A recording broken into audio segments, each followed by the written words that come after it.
Hello dear students. आज हम बात करने जा रहे हैं अल्केन की। ओके, अल्केन हाइड्रोकार्बन का एक पार्ट है, इसको रिवाइज करते हैं फटाफट हम लोग।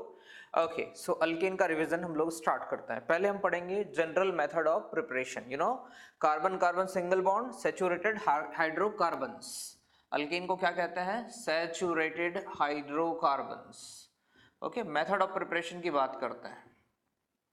अल्केन में सबको पता होगा कार्बन कार्बन सिंगल बॉन्ड होता है। ओके, सो सबसे पहले हम अल्केन बनाएंगे from alkyne and alkyne. Okay, जो इंपॉर्टेंट रिएक्शन होगी मैं उस पर स्टार लगा दूंगा। From alkyne and alkyne. Alkyne मतलब डबल बॉन्ड वाले कंपाउंड, अल्काइन मतलब ट्रिपल बॉन्ड वाले compound. From alkyne and alkyne. Okay, अगर देखें ये रहा एक अल्कीन और ये रहा एक अल्काइन। अगर इस अल्कीन में मैं हाइड्रोजन ऐड कर दूं, अगर मैं हाइड्रोजन ऐड कर दूं तो क्या हो जाएगा? तो यहां पर एक हाइड्रोजन जुड़ जाएगा और डबल बॉन्ड क्या हो जाएगा? खत्म हो जाएगा। ओके, सो क्या बन सकता है? अल्केन बन सकता है। सिमिलरली अल्काइन में मैं क्या करूं? अल्काइन में मैं हाइड्रोजन जोड़ देता हूं, लेकिन यहां पर दो ट्रिपल बॉन्ड है, सो मुझे 4 हाइड्रोजन जोड़ने होंगे।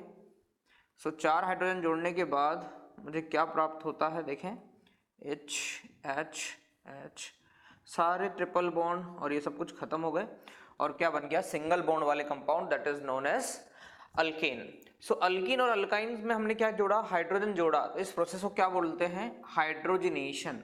इस प्रोसेस का नाम क्या है? हाइड्रोजिनेशन।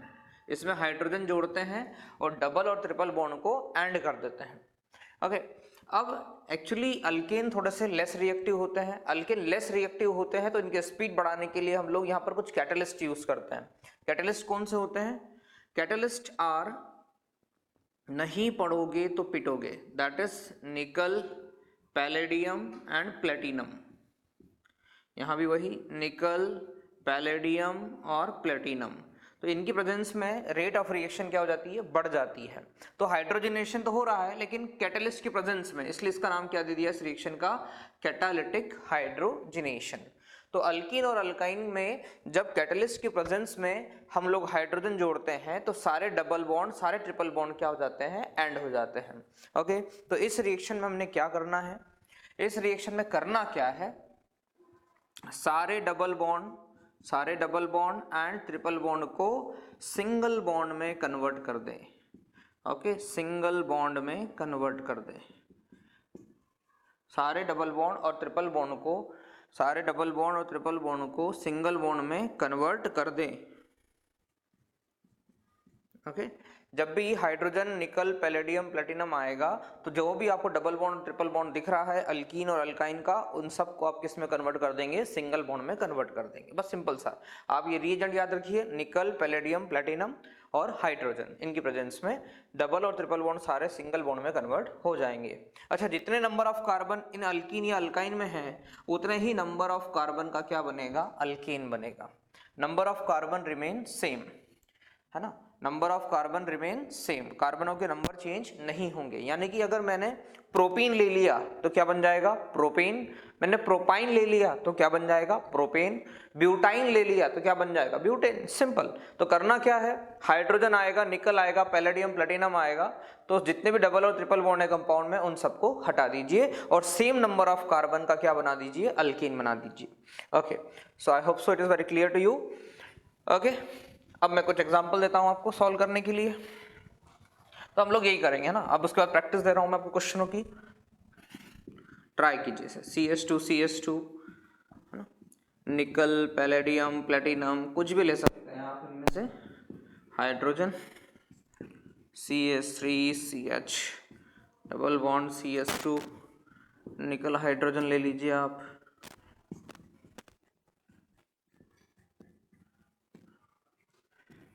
पैलेडियम या प्लेटिनम हाइड्रोजन ले लीजिए आप, निकल हाइड्रोजन ले लो आप। सबसे पहले ट्राई कीजिए ये 4 क्वेश्चंस।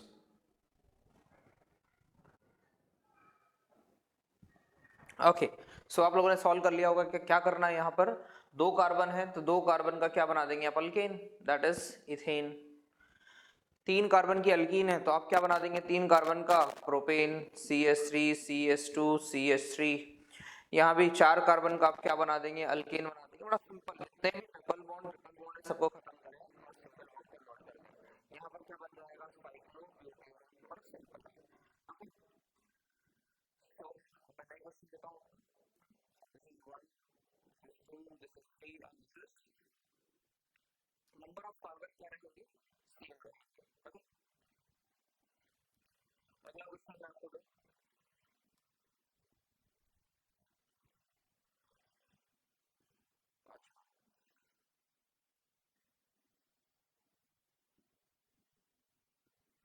बेंजीन के साथ रिएक्शन करा दी तो मुझे हाइड्रोजन, तो बेसिक फंडा याद रखिए, कंपाउंड कौन सा आ रहा है डजंट मैटर।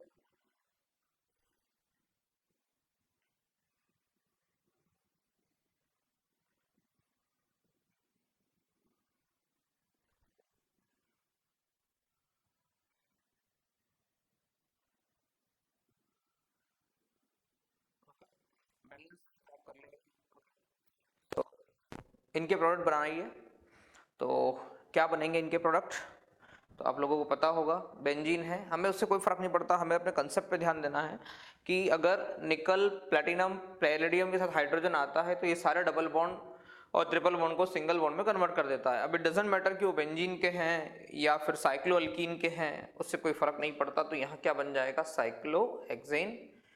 ओके, यहाँ पर दोनों है डबल बॉन्ड, दोनों डबल बॉन्ड खत्म हो जाएंगे और बनेगा क्या, CH3 CH2 CH2 and CH3। यहाँ पे क्या बन जाएगा, इथेन, 2 कार्बन का। ओके, तो जितने नंबर ऑफ कार्बन की अल्कीन या अल्काइन होती है उतने ही कार्बन का क्या बनता है, alkane.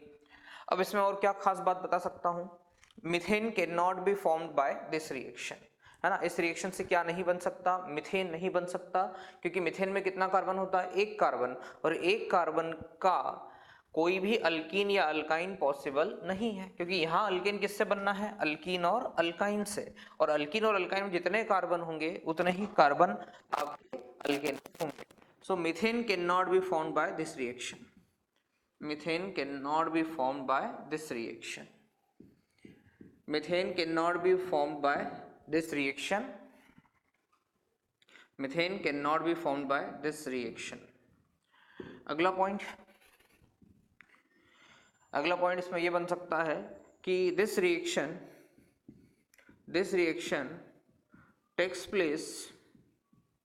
takes place at low temperature with palladium and platinum, but with nickel it requires higher temperature,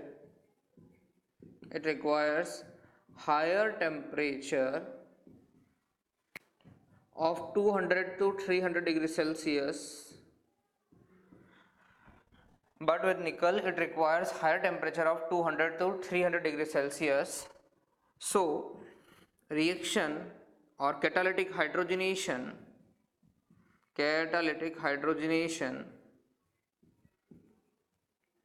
with nickel is called Sabatier-Sandrin reaction, Sabatier-Sandrin reaction। Okay, so NCERT में नाम स्पेसिफाई नहीं करा है लेकिन ये पॉइंट जरूर दिया है। ओके, क्या मतलब है इसका, कि अगर आप पैलेडियम और प्लेटिनम लेते हो तो इसके साथ आपकी रिएक्शन कम ताप में कंप्लीट हो जाएगी, लो टेम्परेचर पे हो जाएगी, लेकिन अगर आप निकल के साथ लोगे ये रिएक्शन को तो आपको उच्च ताप की आवश्यकता होगी, हायर टेम्परेचर की जरूरत पड़ेगी, जो कि लगभग 200 से 300 डिग्री सेल्सियस होगा। सो निकल के साथ होने वाली इस रिएक्शन को क्या बोलेंगे, स्पेशल नाम दे दिया हम लोगों ने, सेबर्टियर-सैंड्रेन रिएक्शन। रिएक्शन वही है बट निकल के साथ होती है तो उसका एक और अलग से नाम हमने दे दिया, सेबर्टियर-सैंड्रेन रिएक्शन। ओके, चलिए, सो हम लोगों ने अभी तक क्या पढ़ा, अल्कीन और अल्काइन आ जाए तो उसमें हाइड्रोजन जोड़ के उसे क्या बना दिया जाता है, अल्केन बना दिया जाता है। अल्केन थोड़े से अल्कीन थोड़े से कम रिएक्टिव होते हैं, तो उसमें आप लोग कैटलिस्ट में यूज करते हैं निकल, पैलेडियम और प्लेटिनम, और इस रिएक्शन का नाम क्या होता है? Catalytic hydrogenation. जितने कार्बन की अल्कीन या अल्काइन होगी उतने ही कार्बन का क्या होगा? अल्केन।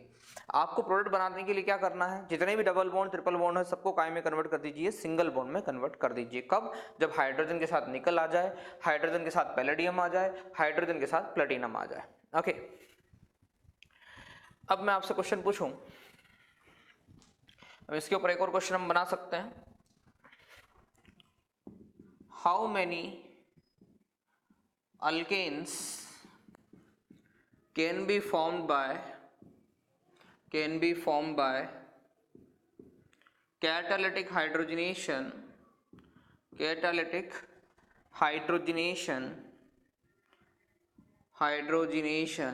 of isopentene।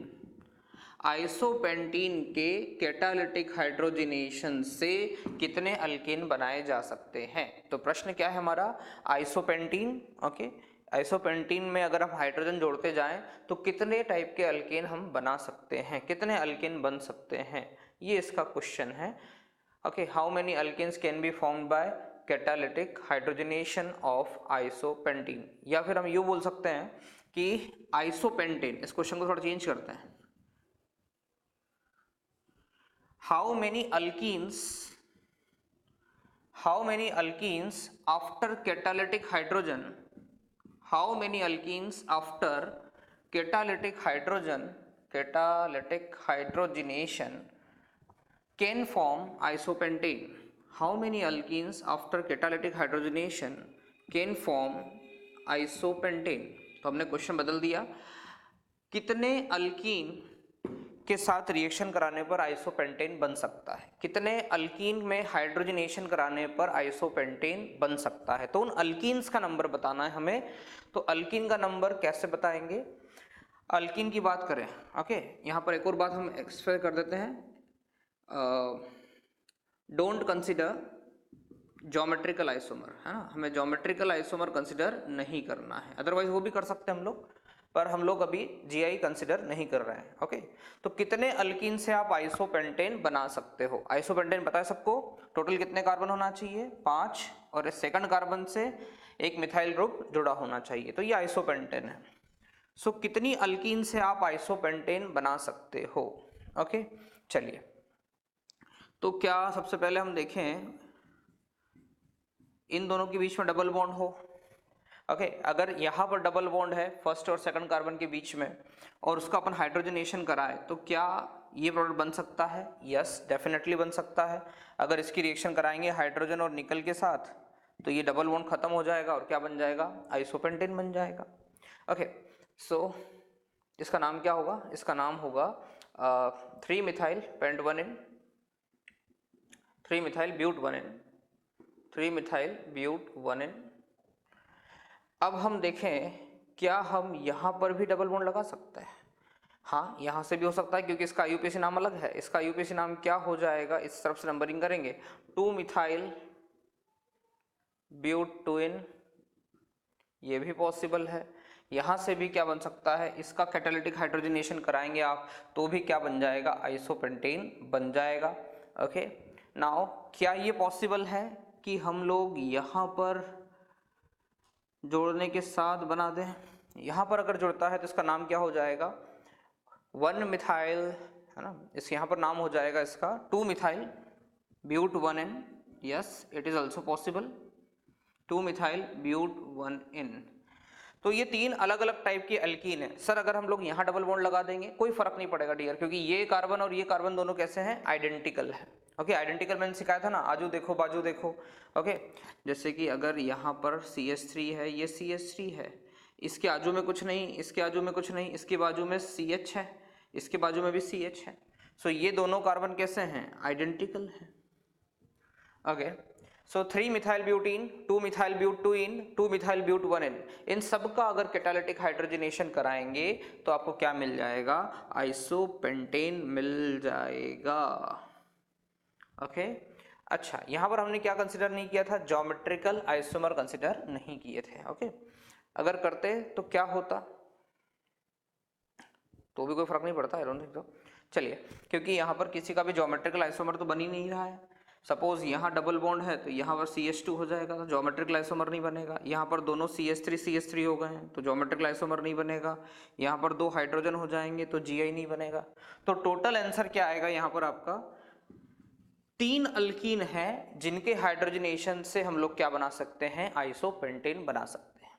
तो ये एक वैरायटी है क्वेश्चंस की जो यहाँ पर अब पूछे जा सकते हैं कि इस अल्केन को बनाने के लिए कितनी अल्कीन या अल्काइन लगेगी। तो आप क्या करें, सबसे पहले प्रोडक्ट अल्केन लिख लें और इसको बनाने के लिए जो अल्कीन लगेगी उसके नंबर करते जाएं। यहाँ पर डबल बॉन्ड होगा तो भी सिंगल बॉन्ड में कन्वर्ट हो जाएगा, यहाँ पर डबल बॉन्ड होगा तो भी सिंगल बॉन्ड में कन्वर्ट हो जाएगा, यहाँ डबल बॉन्ड होगा या यहाँ होगा, दोनों क्या है, सेम बात है।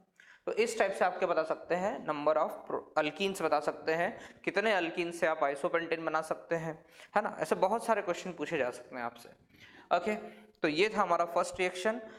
तो फर्स्ट रिएक्शन का नाम क्या था, कैटालिटिक हाइड्रोजनेशन ऑफ अल्कीन और अल्काइन। क्या रिएजेंट यूज कर रहे हैं, निकल, पैलेडियम, प्लेटिनम के साथ हाइड्रोजन, डबल बॉन्ड और ट्रिपल बॉन्ड को कन्वर्ट कर देंगे सिंगल बॉन्ड में। Okay, that's all. मीथेन इस रिएक्शन से नहीं बनता है। निकल के साथ रिएक्शन थोड़े हायर टेम्परेचर पे होती है, उसे क्या कहते हैं, सेवर्टियर सेंटन रिएक्शन। जितने कार्बन की अल्कीन या अल्काइन होगा उतने ही कार्बन का क्या बनेगा, अल्केन बनेगा। ओके, तो आपने करना क्या है, सारे डबल बॉन्ड ट्रिपल बॉन्ड हटा दें और क्या बना दें, सिंगल बॉन्ड बना दें। और इस टाइप के क्वेश्चन आएंगे तो आप उसे ऐसे सॉल्व कर सकते हो। ओके, अब हम बात करेंगे सेकंड रिएक्शन की। ओके, सेकंड रिएक्शन क्या कहती है, from alkyl halide, from alkyl halide, alkyl halide से बनने वाली पहली रिएक्शन, फर्स्ट रिएक्शन क्या होगी, बाय रिडक्शन। अल्काइल हैलाइड का रिडक्शन करा दिया जाए, अपचयन करा दिया जाए तो क्या बन जाएगा, अल्केन बन सकता है by reduction. For example RX है, इसमें बीच में कोई भी रिड्यूसिंग एजेंट ले लें आप, जिंक HCl, है ना, ये सब क्या है, अपचायक है, रिड्यूसिंग एजेंट है। रिड्यूसिंग एजेंट बड़ा सिंपल है, जिंक एसिटिक एसिड ले लें, जिंक NaOH ले लें, जिंक इथेनॉल ले लें। ओके, लिथियम एल्यूमिनियम हाइड्राइड ले लें, सोडियम बोरोहाइड्राइड ले लें, रेड फॉस्फोरस HI ले लें। ये सब क्या होता है, रिड्यूसिंग एजेंट। ओके, हम लोग डिस्कस कर चुके हैं क्लास में। तो ये सब क्या होता है, रिड्यूसिंग एजेंट। तो ये क्या करना है, यहाँ पर आपको X को हटाकर क्या लगाना है, H। रिडक्शन का मतलब ही क्या होता है, हाइड्रोजन का जुड़ना। तो जब हेलोजन जाएगा, इलेक्ट्रोनेगेटिव एलिमेंट जाएगा और क्या जुड़ जाएगा, हाइड्रोजन, तो क्या बन जाएगा, अल्केन। नंबर ऑफ कार्बन क्या रहेंगे, सेम रहेंगे। करना क्या है, हेलोजन को हटाना है, हाइड्रोजन लगाना है। हेलोजन हटाना है, हाइड्रोजन लगाना है। हेलोजन हटाना है, हाइड्रोजन लगाना है। ओके, बड़ा सिंपल है।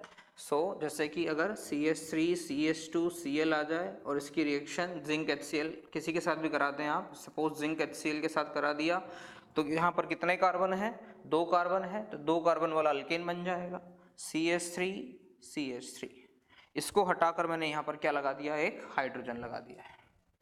ओके, तो बड़ा सिंपल है। ओके, इतना इंपॉर्टेंट रिएक्शन नहीं है ये, बट आपको ध्यान रखना, हाइड्रोजन हेलोजन हटाना है, हाइड्रोजन लगाना है। रिड्यूसिंग एजेंट आप लोग जानते हैं, lithium aluminium hydride, sodium borohydride, red phosphorus HI, लेकिन इस रिएक्शन में स्पेशली इनको यूज करते हैं, zinc HCl, zinc acetic acid, zinc ethanol, इनका यूज करते हैं यहाँ पर रिड्यूसिंग एजेंट के लिए। ओके, बस छोटी सी रिएक्शन है, ज़्यादा इंपॉर्टेंट नहीं है। अब आगे की तरफ हम लोग बढ़े। अगली रिएक्शन हम पढ़ेंगे, आपकी सबकी हमारी सबकी फेवरेट कौन सी reaction, Wurtz reaction, very very important. B reaction, Wurtz reaction, बड़ा इंपॉर्टेंट रिएक्शन है, यहाँ से क्वेश्चन बनेगा ही बनेगा।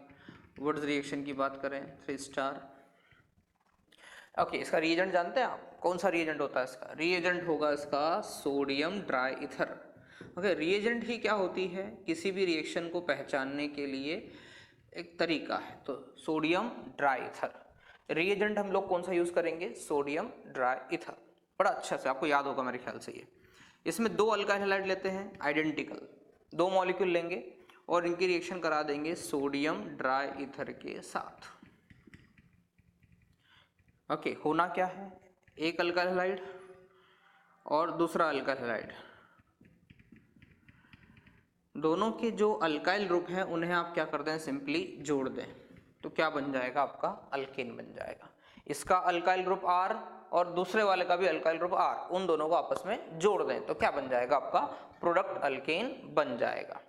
ओके, अगर इसमें n कार्बन है तो इसमें कितने कार्बन होंगे, 2n कार्बन, क्योंकि दोनों मॉलिक्यूल के अल्काइल ग्रुप को अपन क्या कर रहे हैं, जोड़ रहे हैं। इसमें अगर 2 कार्बन होंगे तो उसमें कितने कार्बन होंगे, 4। इसमें 3 कार्बन होंगे तो उसमें कितने कार्बन होंगे, 6। ओके, सपोज CH3Cl, ये मॉलिक्यूल लिया हमने सोडियम ड्राईथर के साथ, है ना, बड़ा आसान है। देखिए इसमें कितना कार्बन है, 1, और ऐसे इसके कितने मॉलिक्यूल हैं, 2, तो दोनों को क्या कर देंगे, आप जोड़ देंगे, 2 कार्बन का अल्केन बन जाएगा, क्या बन गया, इथेन। So simple. ओके, इसको ध्यान रखिएगा। 2 मॉलिक्यूल लिए हमने CH3CH2Br, सोडियम ड्राईथर लिया, तो क्या हो जाएगा, ये दोनों मॉलिक्यूल आपस में कितने कार्बन है, 2 कार्बन इसमें है, और ऐसे 2 मॉलिक्यूल है, टोटल कितने कार्बन है, 4 कार्बन है। या फिर इन दोनों के अल्काइल ग्रुप को जोड़ दें आप, CH3CH2 और दूसरे ग्रुप का भी CH2CH3। ओके, सो पहली बात क्या है वुड्स रिएक्शन में, इसमें सोडियम ड्राईथर रीएजेंट की तरह यूज होता है, सबसे बड़ी पहचान तो ये हो गई। इसमें जो अल्काइल हैलाइड होगा उस इसमें 2 अल्काइल हैलाइड लेते हैं और दोनों अल्काइल हैलाइड के अल्काइल ग्रुप को आपस में आप क्या कर दीजिए, जोड़ दीजिए, तो क्या बन जाएगा, आपका प्रोडक्ट। उस अल्काइल हैलाइड में जितने कार्बन है उससे डबल नंबर ऑफ कार्बन का प्रोडक्ट बनेगा, क्योंकि हम यहाँ कितने मॉलिक्यूल ले रहे हैं, 2 मॉलिक्यूल ले रहे हैं। I hope so it is very clear to you. Okay, अच्छा, इस रिएक्शन की कुछ खास बातें, इस रिएक्शन की कुछ खास बातें यह है कि इस रिएक्शन से methane can not be formed, methane can't be formed by this reaction, methane can not be formed by this reaction, methane can not be formed by this reaction. ये ज़्यादा इंपॉर्टेंट क्वेश्चन है यहाँ से, क्योंकि methane में कितना carbon है, 1, और यहाँ हम कितने मॉलिक्यूल ले रहे हैं, 2, और उन दोनों मॉलिक्यूल में कम से कम 1 कार्बन तो होना चाहिए, तो 1 कार्बन का प्रोडक्ट तो बन ही नहीं सकता।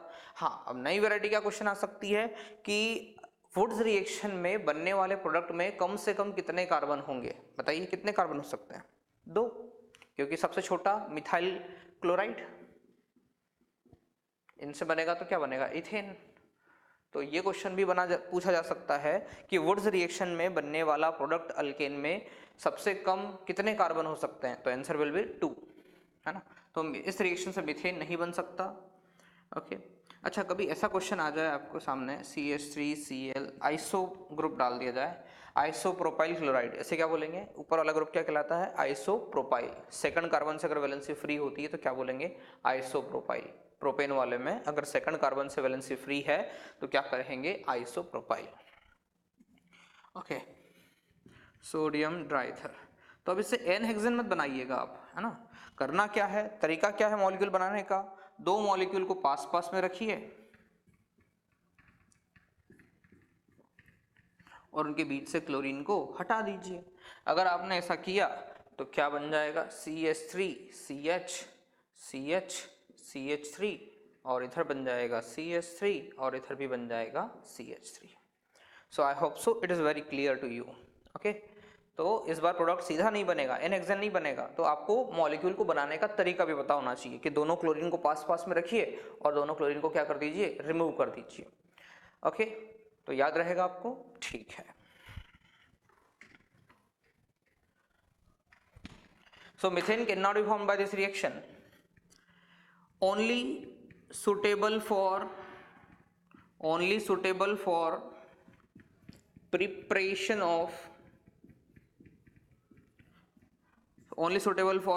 of symmetrical alkane or with alkane having even number of carbon atom, ये लाइन कहती है कि ये अभिक्रिया केवल सममित अल्केन के निर्माण के लिए उपयोगी होगी। सिमेट्रिकल अल्केन, सममित अल्केन के निर्माण के लिए उपयोगी होगी। या सममित का एक और मतलब आप ये भी निकाल सकते हैं कि इसमें केवल सम संख्या, इनके इससे बनने वाला जो अल्केन होगा उसमें सम संख्या में ही कार्बन होंगे। सर इसका कोई कारण? बड़ा सिंपल है। जैसा मैंने कहा था, अगर आप एक कार्बन का अल्काइल हैलाइड लोगे तो कितने कार्बन लेंगे अपन? 2, क्योंकि 2 मॉलिक्यूल ले रहे हैं, तो प्रोडक्ट में कितने अल्केन आएंगे? 2। अगर आप 2 कार्बन का अल्काइल हैलाइड लोगे तो कितने मॉलिक्यूल हैं? 2, तो टोटल प्रोडक्ट कितना बनेगा? 4 कार्बन का। अगर आप 3 कार्बन का अल्काइल हैलाइड लोगे तो 3 × 2 कितना हो जाएगा? 6। 4 का लोगे तो 8, 5 का लोगे तो 10। तो ऑड नंबर तो आ ही नहीं रहा है। तो ये मेथड जो है ये सिमेट्रिकल अल्केन के निर्माण के लिए उपयोगी होती है, और इससे बनने वाला जो अल्केन, उत्पाद अल्केन होता है, उसमें सम संख्या में कार्बन होते हैं। ओके, प्रोडक्ट अल्केन में इवन नंबर ऑफ कार्बन्स होते हैं। So I hope so it is very much clear to you. अच्छा सर, अगर हमने 2 अलग अलग अल्काइल ले ली तो क्या होगा? अगर हमने 2 अलग अलग अल्काइल हैलाइड ले लिए तो क्या होगा? तो माय डियर, इसका रिजल्ट ये होगा कि इससे मिक्सचर ऑफ हाइड्रोकार्बन मिलेगा, मिक्सचर ऑफ अल्केन्स मिलेगा हमें, है ना। और कभी कभी हमें मिक्सचर नहीं चाहिए होता है, क्योंकि हमें प्योर कंपाउंड चाहिए होता है, और मिक्सचर अगर बन गया तो उसे सेपरेट करना क्या होता है? मुश्किल होता है। इसलिए जनरली हम अल्काइल हैलाइड में या इस रिएक्शन में, वुड्स रिएक्शन में, दोनों same type of alkyl halide लेते हैं। लेकिन अगर अलग अलग अल्काइल हैलाइड ले लिए तो ऐसा नहीं होगा कि रिएक्शन नहीं होगी, रिएक्शन तो होगी, बट रिएक्शन में बनने वाले अल्केन क्या होंगे? मिक्स्ड होंगे। कैसे मिक्स्ड होंगे? देखिए, हो सकता है वुड्स रिएक्शन में आमना सामना किसका हो जाए? इन दोनों का आमना सामना हो जाए, तो प्रोडक्ट अल्केन क्या बनेगा? R R. हो सकता है कि आर डैश एक्स के सामने X dash X R dash आ जाए, तो यहां भी अगर ये निकल गया तो क्या बन जाएगा? R R dash. अगर यहां पर आर एक्स आ जाए और एक्स आर डैश आ जाए तो क्या बन जाएगा? आर आर डैश बन जाएगा। सो this is product mixture of alkane बनेगा, जिन्हें सेपरेट करना क्या हो जाएगा? मुश्किल हो जाएगा। ओके, फॉर एग्जाम्पल अगर हम बात करें, पहले आप नोट कर लीजिए इसे। ओके, सो वुड्स रिएक्शन रिएजेंट क्या होगा? Sodium try ether. सपोज अगर हम इथाइल आयोडाइड और एन प्रोपाइल आयोडाइड की रिएक्शन करा दें, इथाइल आयोडाइड और एन प्रोपाइल आयोडाइड की रिएक्शन अगर हम करा दें, अगर कॉमन नाम में दिक्कत आ रही है तो नॉमेनक्लेचर वाली पढ़े, है ना, नॉमेनक्लेचर वाली शीट पढ़े आप लोग, उसके नोट्स को एक बार रिवीजन कीजिए, है ना। मेरे फुल लेक्चर्स भी हैं नॉमेनक्लेचर के ऊपर, तो अगर कॉमन नेम में जैसे कोई दिक्कत आ रही है तो वो भी आप अवेलेबल करा देंगे हम आप लोगों को। तो इथाइल आयोडाइड और प्रोपाइल आयोडाइड की रिएक्शन करा रहे हैं हम सोडियम ट्राईथर के साथ, तो क्या क्या प्रोडक्ट बनेंगे? सो देखिए, ऐसा भी तो हो सकता है कि इथाइल के सामने फिर इथाइल आ जाए, तो अगर इथाइल के सामने इथाइल आ जाएगा तो इसमें 2 कार्बन तो इसके और 2 कार्बन C2H5 प्लस IC2H5 आय हटा दो तो क्या बन जाएगा? Butane, C4H10। क्या बन गया? ब्यूटेन। ओके, ये भी तो हो सकता है कि प्रोपाइल आयोडाइड के सामने प्रोपाइल आयोडाइड फिर से आ जाए। हाँ, ये भी हो सकता है, प्रोपाइल आयोडाइड के सामने फिर से प्रोपाइल आयोडाइड आ जाए, तो क्या बन जाएगा? Hexane, CH3 CH2 CH3 CH2 CH2 CH2 CH3। ऐसा भी हो सकता है। अच्छा, ऐसा भी हो सकता है कि दोनों अलग अलग कंपाउंड जो है एक दूसरे के सामने आ जाए, ये भी पॉसिबल है। ओके, सो यहाँ क्या बन सकता है? पेंटेन। ओके, और इतना बनाने की जरूरत भी नहीं है आपको, आप मतलब कॉमन सेंस से पहले ही चेक कर सकते हैं। कैसे? देखिए, इसमें कितने कार्बन है? 2 कार्बन है। अगर इसका सामना इसके साथ ही हो गया तो 2 और 2 4 कार्बन। 4 कार्बन का अल्केन कौन होता है? ब्यूटेन। बड़ा सिंपल है। ये कितने कार्बन है? 3 कार्बन। अगर इन दोनों का आमना सामना हो गया रिएक्शन में तो 3 कार्बन इसके मिलेंगे, 3 कार्बन सामने वाले के, टोटल कितने हो गए? 6 कार्बन। क्या बन जाएगा? हेक्सेन बन जाएगा। तो ब्यूटेन बन गया, हेक्सेन बन गया।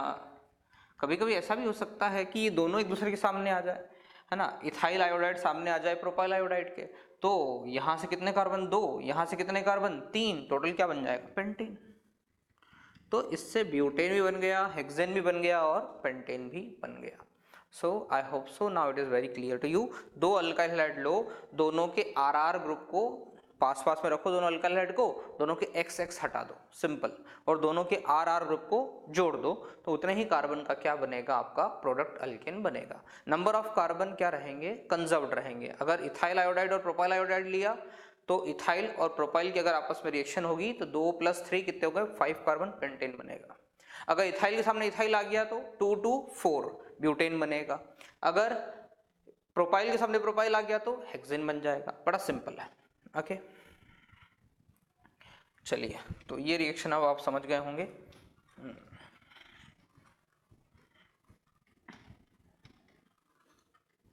उसके बाद हम लोग बात करें, इसी का एक और वर्जन होता है, उसको मैं कह दूंगा वुड्स फिटिंग रिएक्शन। तो इसको भी हम लोग यहीं पढ़ लेते हैं, है ना, Wurtz fitting reaction. Alkyl halide में दी हुई है एनसीईआरटी में, हम लोग यहीं पढ़ लेते हैं वुड्स फिटिंग रिएक्शन।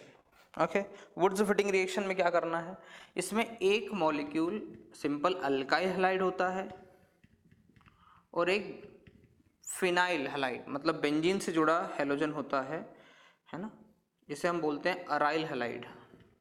बेंजीन से जुड़ा हैलोजन उसे क्या बोलते हैं, अराइल हैलाइड। तो इसमें कम से कम एक मॉलिक्यूल क्या होना चाहिए, अराइल हैलाइड, एक मॉलिक्यूल क्या होना चाहिए, अल्काइल हैलाइड। करना वही है, सोडियम ड्राईथर की प्रेजेंस में रिएक्शन करानी है। आपको मालूम है ये दोनों हैलोजन क्या हो जाएंगे, रिमूव हो जाएंगे और आर ग्रुप जुड़ जाएगा बेंजीन से। बड़ा सिंपल है, इसे क्या कहेंगे, Wurtz fitting reaction. For example methyl chloride लिया और एक तरफ से फिनाइल क्लोराइड लिया। ओके, इन दोनों को आपस में रिएक्शन करा दिया सोडियम ड्राई ईथर के साथ, तो क्या बन जाएगा माय डियर्स, तो बन जाएगा टोलुइन। क्या बनेगा, टोलुइन। सो बड़ा सिंपल है। Okay, so I hope so it is very clear to you. तो हमने क्या पढ़ना है दोस्तों, वुड्स रिएक्शन हम लोग पढ़ रहे थे। आप आइडेंटिफाई कैसे करेंगे रिएक्शन को, सोडियम ड्राई ईथर होना चाहिए। दो अल्काइल हैलाइड लेंगे, RX दोनों को पास पास में रखो, XX हटा दो, RR को जोड़ दो। टोटल नंबर क्या रहेगा, कंजर्व्ड रहेगा। अगर उसमें N कार्बन है तो उसके जैसा एक और मॉलिक्यूल आया, उसमें भी N कार्बन है। दो मॉलिक्यूल अल्काइल हैलाइड के, उसमें 2N कार्बन, तो प्रोडक्ट अल्केन में भी कितना कार्बन होगा, 2N, दोनों को मिला के, है ना। अगली बात ये बताइए, मीथेन इस रिएक्शन से नहीं बन सकता। ये रिएक्शन केवल ऐसे अल्केन के लिए संभव है जिसमें सम संख्या में कार्बन होंगे। इसमें दोनों अल्काइल हैलाइड क्या होने चाहिए, एक जैसे होने चाहिए, तो आपको क्या मिलता है, सुटेबल प्रोडक्ट मिलता है ना, अच्छा प्रोडक्ट मिलता है। अगर दोनों अल्काइल हैलाइड अलग अलग होंगे तो क्या बन जाएगा, मिक्सचर हो जाएगा। कैसे बनाना है मिक्सचर वो मैंने बताया, R के साथ R की रिएक्शन RR, R' के साथ R' की रिएक्शन R', R और R' की रिएक्शन RR'। ओके, अगर इसी रिएक्शन में अगर अल्काइल हैलाइड के साथ एक अराइल हैलाइड आ जाए तो हम इस रिएक्शन को क्या बोल देते हैं, Wurtz fitting reaction. I hope so it is very clear to you. Okay, so अभी तक हमने क्या पढ़ा, कैटालिटिक हाइड्रोजनेशन नंबर 1 रिएक्शन, है ना। अब देखिए फ्रैंकलिन रिएक्शन होती है, ठीक है। तो फ्रैंकलिन रिएक्शन को मैं लिखा नहीं रहा हूँ, बस बता ही रहा हूँ। फ्रैंकलिन रिएक्शन एनसीईआरटी में नहीं दी हुई है ना। इसमें क्या करना है, सोडियम ईथर की जगह पर, सोडियम ड्राईथर की जगह पर क्या आ जाता है, जिंक आ जाता है। ओके, सो फ्रैंकलिन रिएक्शन एक लाइन में खत्म कर देता हूं मैं इसे, फ्रैंकलिन रिएक्शन, है ना। एनसीईआरटी पे दी नहीं है, सो इतनी इंपॉर्टेंट नहीं है। RX की रिएक्शन, यहाँ पर सोडियम ड्राईथर की जगह क्या आ जाता है, जिंक आ जाता है, और बिल्कुल पूरी की पूरी रिएक्शन सेम होगी वुड्स रिएक्शन जैसी, बस एक अंतर है, यहाँ पर क्या आ जाएगा, zinc. Reaction is similar to Wurtz reaction, पूरी की पूरी रिएक्शन वुड्स रिएक्शन के जैसी ही होगी। Okay, Franklin reaction. ओके, अच्छा, वुड्स रिएक्शन में अगर आपसे पूछे, वुड्स रिएक्शन की बात कर रहा हूँ, कि RF, RCl, RBr और RI में कौन ज़्यादा रिएक्टिव होगा, है ना। अगर वुड्स रिएक्शन में आपसे पूछे RF, RCl, RBr और RI में कौन ज़्यादा रिएक्टिव होगा, तो देखिए एक बात बताता हूँ मैं आपको। जब हम वुड्स रिएक्शन करा रहे थे तो व्हाट वाज हैपनिंग, जब हम वुड्स रिएक्शन करा रहे थे तो ये मिल रहे थे, मतलब अल्काइल हैलाइड के बीच में R और X का बॉन्ड क्या हो रहा था, टूट रहा था। तो ये बॉन्ड जितना कमजोर होगा, बॉन्ड ब्रेक हो रहा था, तो RX का बॉन्ड जितना कमजोर होगा उतना जल्दी टूट जाएगा, और जितना जल्दी बॉन्ड टूट जाएगा उतना RR के बीच में बॉन्ड बन जाएगा। सो इधर जाने पर, आयोडीन तरफ जाने पर साइज बढ़ता है, बॉन्ड एनर्जी कम होती है, इजी। सो कोरी हाउस सिंथेसिस, ये रिएक्शन हम लोग पढ़ रहे हैं। इसमें आएगा लिथियम, कॉपर आयोडाइड और R-X। लिथियम, कॉपर आयोडाइड और R-X की रिएक्शन कराना है हम लोगों को। ओके, तो ये तीन अलग अलग रिएजेंट आएंगे, तो इससे आपको बड़ा क्लियर हो जाएगा कि ये कौन सी रिएक्शन है, कोरी हाउस सिंथेसिस। टिपिकल रिएजेंट है लिथियम, कॉपर आयोडाइड और R-X। करना क्या है, इस X को हटाओ, इस X को हटाओ, इन R और R- को जोड़ दो, तो क्या बन जाएगा, R। सिंपल। दोनों अल्काइल हैलाइड के अल्काइल ग्रुप को जोड़ दें, बस इतना सा करना है। मिथाइल क्लोराइड, इसकी रिएक्शन कराएं आप लिथियम के साथ, कॉपर आयोडाइड के साथ और CH3 CH2 Cl के साथ। इस क्लोरीन को हटा दीजिए, इस क्लोरीन को हटा दीजिए, इनकी आपस में बॉन्डिंग कर दीजिए, तो क्या बन जाएगा, CH3 CH2 CH3 propane. Okay, इसके अंदर एक ही बात इंपॉर्टेंट है, इससे ऑड नंबर वाले और इवन नंबर वाले, ऑड और इवन नंबर दोनों अल्केन बन सकते हैं। विषम संख्या वाले अल्केन भी बन सकते हैं और सम संख्या वाले अल्केन भी बन सकते हैं। जरूरी नहीं है कि यहाँ R है तो यहाँ भी R हो, ये R है तो ये R- भी हो सकता है। तो this reaction is suitable for unsymmetrical alkane. Unsymmetrical alkane भी बन सकता है इससे, और सिमेट्रिकल अल्केन भी बन सकता है। तो इस रिएक्शन से अनसिमेट्रिकल और सिमेट्रिकल अल्केन दोनों ही बन सकते हैं। अच्छा बताइए मुझे, क्या मीथेन बनेगा? पॉसिबल ही नहीं है, क्योंकि यहाँ भी एक कार्बन होगा, एक कार्बन कम से कम यहाँ भी होगा, तो दो कार्बन बनेंगे, तो यहाँ पर मीथेन बनना पॉसिबल नहीं है। ओके, तो ये था हमारा अल्काइल हैलाइड के साथ अल्केन बनाने की प्रोसेस। 4 रिएक्शन पढ़ी हमने। पहला पढ़ा रिडक्शन, RX की reaction zinc HCl, zinc acetic acid, zinc ethanol, lithium aluminium hydride, sodium borohydride या रेड फास्फोरस HI के साथ कराइए, X को हटा दो और H लगा दो, तो क्या बन जाएगा, RH। Number of carbon same. Wurtz reaction, RX plus RX, sodium dry ether, XX हटा दो, RR को लगा लो, खत्म। फिर हमने पढ़ा था फ्रैंकलिन रिएक्शन, पढ़ने की कोई जरूरत ही नहीं है। ओके, अच्छा, वुड्स रिएक्शन में अगर एक बेंजीन वाला कंपाउंड आ जाता है तो उसे हम क्या बोलते हैं, Wurtz fitting reaction. Corey House synthesis, you know that, lithium है, कॉपर आयोडाइड है, R-X है, R और R- को ऐड कर दीजिए, तो क्या बन जाएगा, आपका कंपाउंड बन जाएगा। ये सिमेट्रिकल अनसिमेट्रिकल दोनों के लिए यूजफुल मेथड है। इससे ऑड नंबर वाले, इवन नंबर वाले, सम संख्या वाले, विषम संख्या वाले दोनों प्रकार के अल्केन बन सकते हैं। तो ये सेकंड रिएक्शन हमारी फिनिश होती है। सो अभी तक हमने पढ़ा अल्कीन और अल्काइन से बनाना अल्केन। ओके, अब हम अगला बात करते हैं third reaction. Okay, reduction by red phosphorus HI। देखिए, रेड फास्फोरस HI एक बहुत ही स्ट्रॉन्गेस्ट, बोल सकता हूँ मैं, स्ट्रॉन्गेस्ट रिड्यूसिंग एजेंट होता है। It is strongest reducing agent. तो ये जितने भी कंपाउंड इसे देते हैं उन्हें सबका कन्वर्जन किस में कर देता है, अल्केन में कन्वर्ट कर देता है। ओके, इसे आप चाहे तो एसिड दे दीजिए, कोई फ़र्क नहीं है। इसे आप अल्डिहाइड दे दीजिए, कोई फ़र्क नहीं है। इसे आप अल्कोहल दे दीजिए, कोई फ़र्क नहीं है। आप इसे अल्काइल हैलाइड दे दीजिए, कोई प्रॉब्लम नहीं है। कुछ भी आप दे दीजिए, red phosphorus HI same number. अच्छा देखिए, मैंने बताया था जब भी ऑक्सीडेशन रिडक्शन रिएक्शन होती है नंबर ऑफ कार्बन कभी चेंज नहीं होते हैं। ओके, सो जब भी इस टाइप की रिएक्शन होती है, जब भी रेडॉक्स रिएक्शन होती है, तो उसमें नंबर ऑफ कार्बन चेंज नहीं होते हैं। तो आप सिंपल सा अपना लॉजिक लगा सकते हो, नंबर ऑफ कार्बन सेम है तो R और CH3, बड़ा सिंपल है ना। कुछ एग्जांपल लेना चाहें तो लीजिए, एसिटिक एसिड लीजिए, एसिटिक एसिड की रिएक्शन कराइए रेड फास्फोरस के साथ। कितने कार्बन है, 2 कार्बन। 2 कार्बन का अल्केन आप लोगों को पता होता है, इथेन बन गया, ये लो साहब। ओके, मिथेनॉल ले लो, मिथेनॉल की रिएक्शन करा दो रेड फास्फोरस के साथ, रिडक्शन होकर क्या बन जाएगा, मीथेन भी बन सकता है सब। ओके, फिर अल्कोहल लेना है, प्रोपेनॉल ले लो यार, प्रोपेन 2 ऑल ले लो। जहाँ भी होगा अल्कोहल उसको हटा के क्या बनाना है आपको, तो नंबर ऑफ कार्बन सेम रखिएगा, और क्या बन जाएंगे आपके प्रोपेन।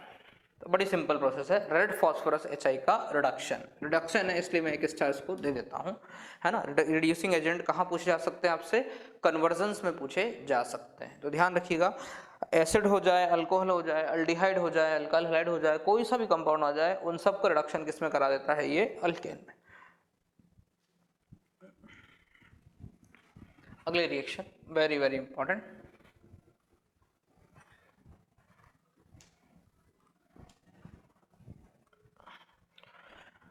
फोर्थ एंड फिफ्थ दोनों रिएक्शन में एक साथ लेता हूँ, लेकिन ये बहुत इंपॉर्टेंट रिएक्शन है।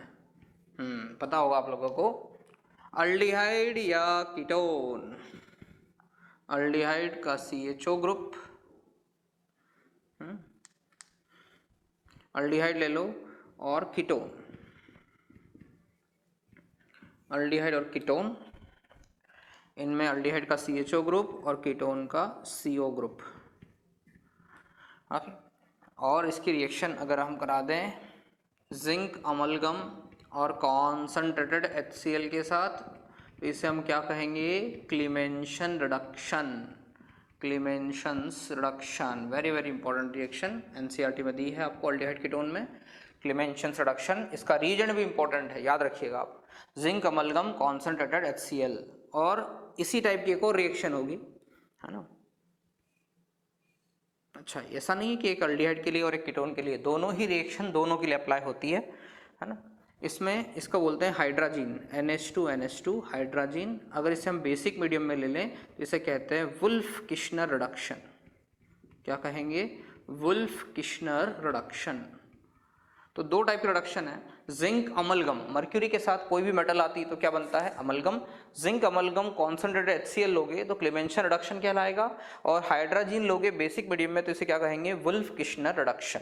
होना क्या है, ये अल्डिहाइड के CHO को बदल देते हैं CH3 में, दोनों के दोनों, और CO को बदल देते हैं CH2 में। ओके, सो अल्डिहाइड को बदल देते हैं CH3 में, CHO को बदल देते हैं CH3 में, और CO को बदल देते हैं CH2 में, और फाइनल प्रोडक्ट इनसे क्या बनेगा, अल्केन। और जैसा कि मैंने कहा था कि किसी भी रेडॉक्स रिएक्शन में नंबर ऑफ कार्बन कभी चेंज नहीं होते हैं। ओके, सो बस दोनों रिएजेंट का नाम याद रखिएगा। क्लीमेंशन रिडक्शंस क्या होता है, zinc amalgam concentrated HCl, Wolff Kishner reduction, hydrazine in basic medium. Okay, so I hope so it is very clear to you now, है ना। एग्जाम में आने के लिए बहुत इंपॉर्टेंट क्वेश्चन है, CHO बदल जाएगा CH3 में, CO बदल जाएगा CH2 में। आई होप सो ये तो याद ही होगी आप लोगों को। हाँ, इतनी फेमस रिएक्शन है, ये तो याद होना ही चाहिए। ओके, कुछ एग्जांपल ले लेते हैं, CH3 CO CH3 CH3 CHO,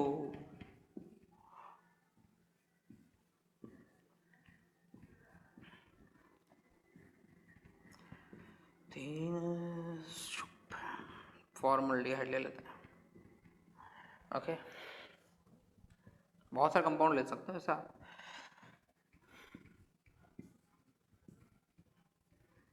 number of carbon क्या रहने वाले हैं, same, zinc amalgam concentrated HCl, zinc amalgam concentrated HCl, NH2NH2 basic medium में, OH माइनस। यहाँ पर आप ले लीजिए वापस NH2NH2 बेसिक मीडियम में, जिंक अमलगम ले लीजिए।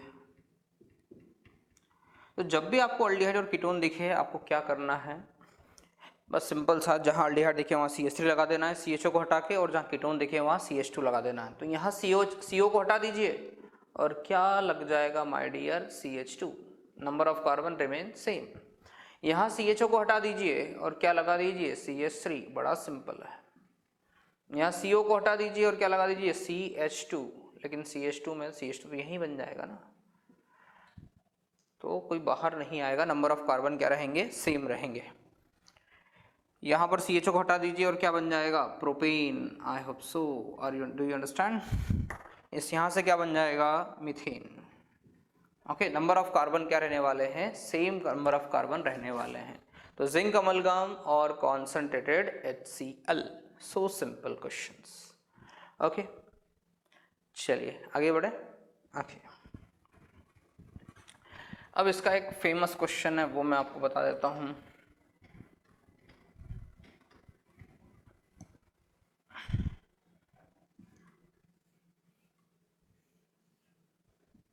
है ना, ये क्लास में भी कराया होगा मैंने, COCH3 और OH अलग तरह से कराया है, मैं यहाँ पर अलग तरीके से कराता हूँ उसे।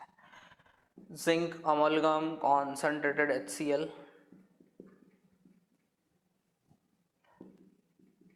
Hydrogen in basic medium, red phosphorus plus HI, निकल हाइड्रोजन। ओके, सो यहाँ पर हमें बनाना है प्रोडक्ट। एक बार आप ट्राई कीजिए क्या प्रोडक्ट बनाते हैं आप लोग यहाँ पर।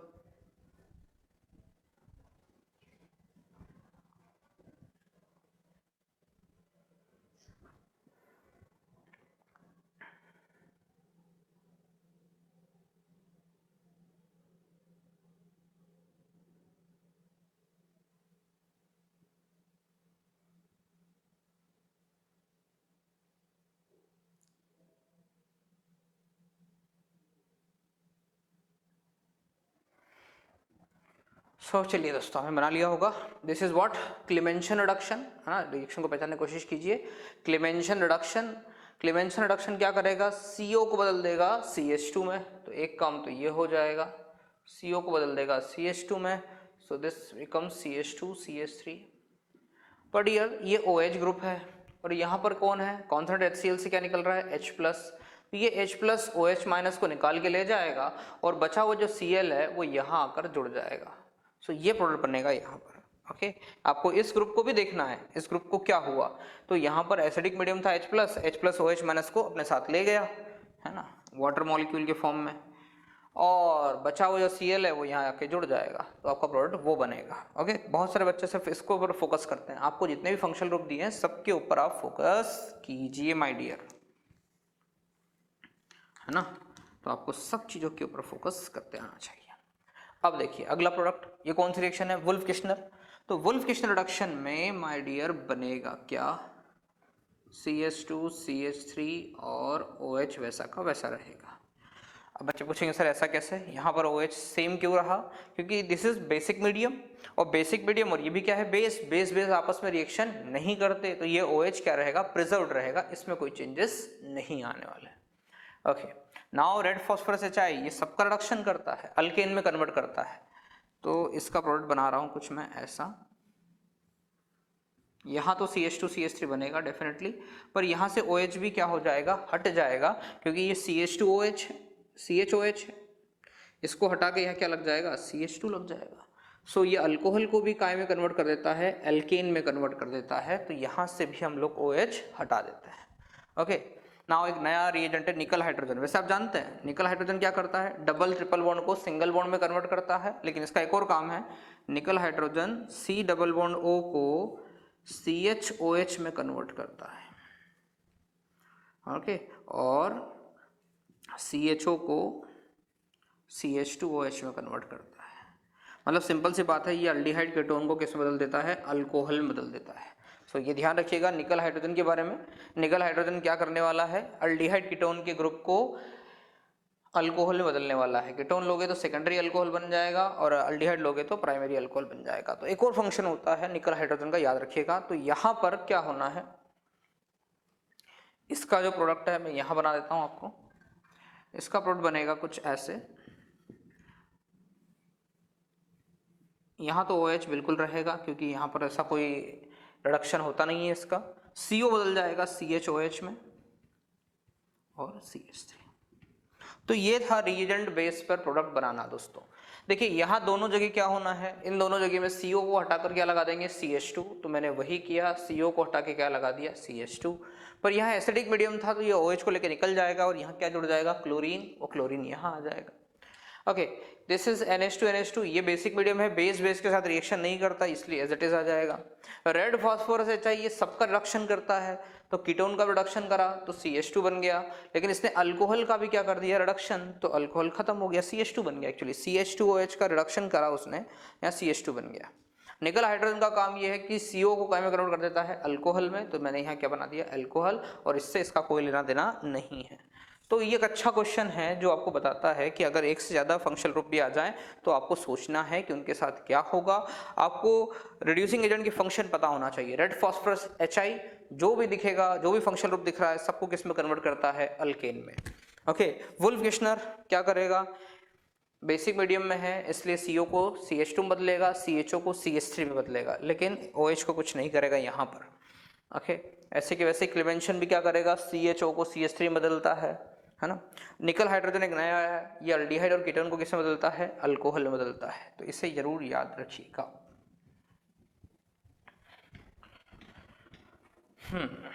अब हमारी कहानी को आगे ले जाएं हम लोग।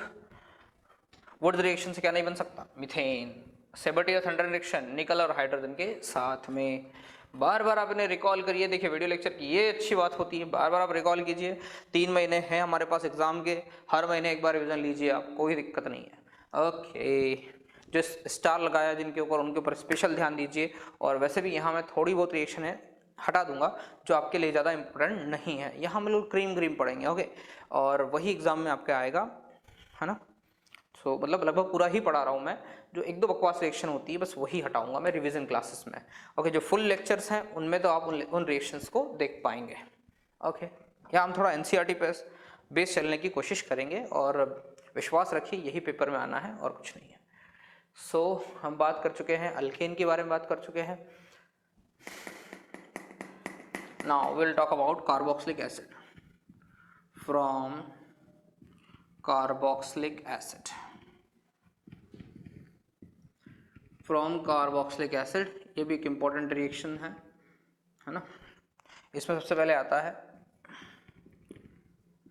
डीकार्बोक्सिलेशन, डीकार्बोक्सिलेशन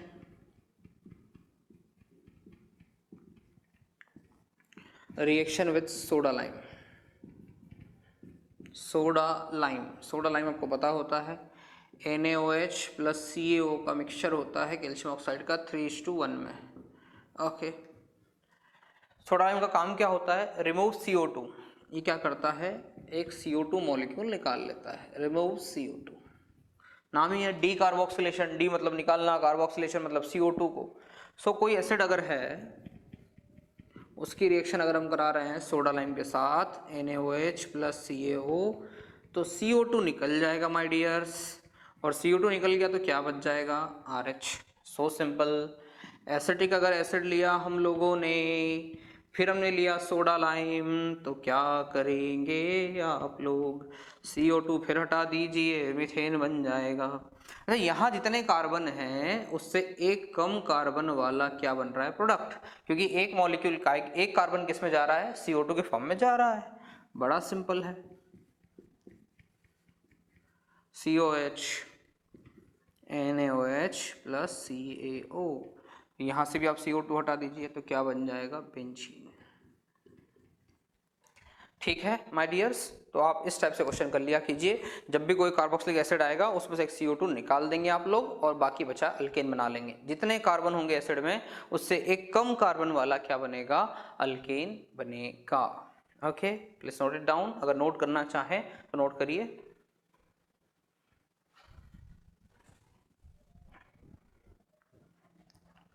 चलिए, हो गया होगा आपका। ओके, है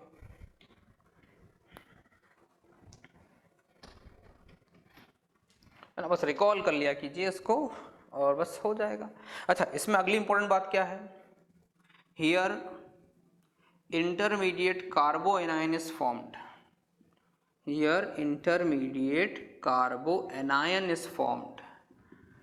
यहाँ पर क्या बनेगा, कार्बो एनायन बनेगा, कार्बो ऋणायन बनेगा, मध्यस्थ क्या बनेगा, कार्बो ऋणायन, कार्बो एनायन बनता है। हियर इंटरमीडिएट कार्बो एनायन, कार्बो ऋणायन बनता है। RCOH, तो यहाँ सबसे पहले हाइड्रोजन रिमूव होता है तो बन जाता है RCOO माइनस। ओके, फिर यहाँ से CO2 निकल जाएगा तो क्या बन जाएगा, R माइनस। तो आपको करना क्या है, मॉलिक्यूल में से CO2 निकालना है और फिर इसके ऊपर H प्लस आकर फिर ऐड हो जाएगा तो क्या बन जाएगा, RH। तो यहाँ पर इंटरमीडिएट क्या बनता है, कार्बो एनायन। वो भी कब बनता है, जब आप उसमें से CO2 निकाल लेते हो। तो आपको कार्बन आयन कैसे बनाना है, पहले CO2 निकालो, फिर जो बचा हुआ कार्बन है, जिस कार्बन से CO2 जुड़ा हुआ था, उसके ऊपर क्या बना दो, नेगेटिव चार्ज। तो reactivity towards decarboxylation, reactivity towards decarboxylation, इस अभिक्रिया के प्रति जो क्रियाशीलता होगी, डीकार्बोक्सिलेशन, समानुपाती होगी स्टेबिलिटी ऑफ कार्बो एनायन के। तो कार्बन आयन बनाना आपको पता होना चाहिए, जो भी मॉलिक्यूल दिया है उसमें से CO2 निकाल लो और फिर जो बचा कार्बन उसके ऊपर क्या लगा दो, नेगेटिव चार्ज। CO2 का जस्ट कंसेक्यूटिव कार्बन है, पड़ोसी कार्बन है, CO2 हटा दो, उसके पड़ोस वाले कार्बन पे क्या लगा दो, negative charge. Reactivity towards decarboxylation proportional to stability of carbanion. जितना मध्यस्थ स्थायी होता है उतना ही ज्यादा क्या बनता है, उतना ही स्टेबल क्या बनता है, उत्पाद बनता है, और उतना ही ज्यादा अभिकारक क्या होता है, क्रियाशील होता है।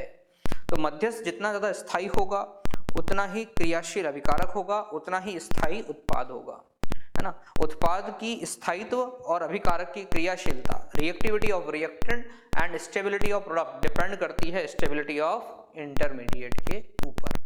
ओके, तो यहाँ पर इंटरमीडिएट कौन बन रहा है, कार्बो एनायन। अगर ये कार्बो एनायन ज्यादा स्टेबल है तो ये रिएक्शन, ये रिएक्टिविटी क्या हो जाएगी, ज्यादा हो जाएगी। अभी कार्बो एनायन बनाना कैसे है वो आपको पता है। एक क्वेश्चन देता हूं मैं इसके ऊपर आपको।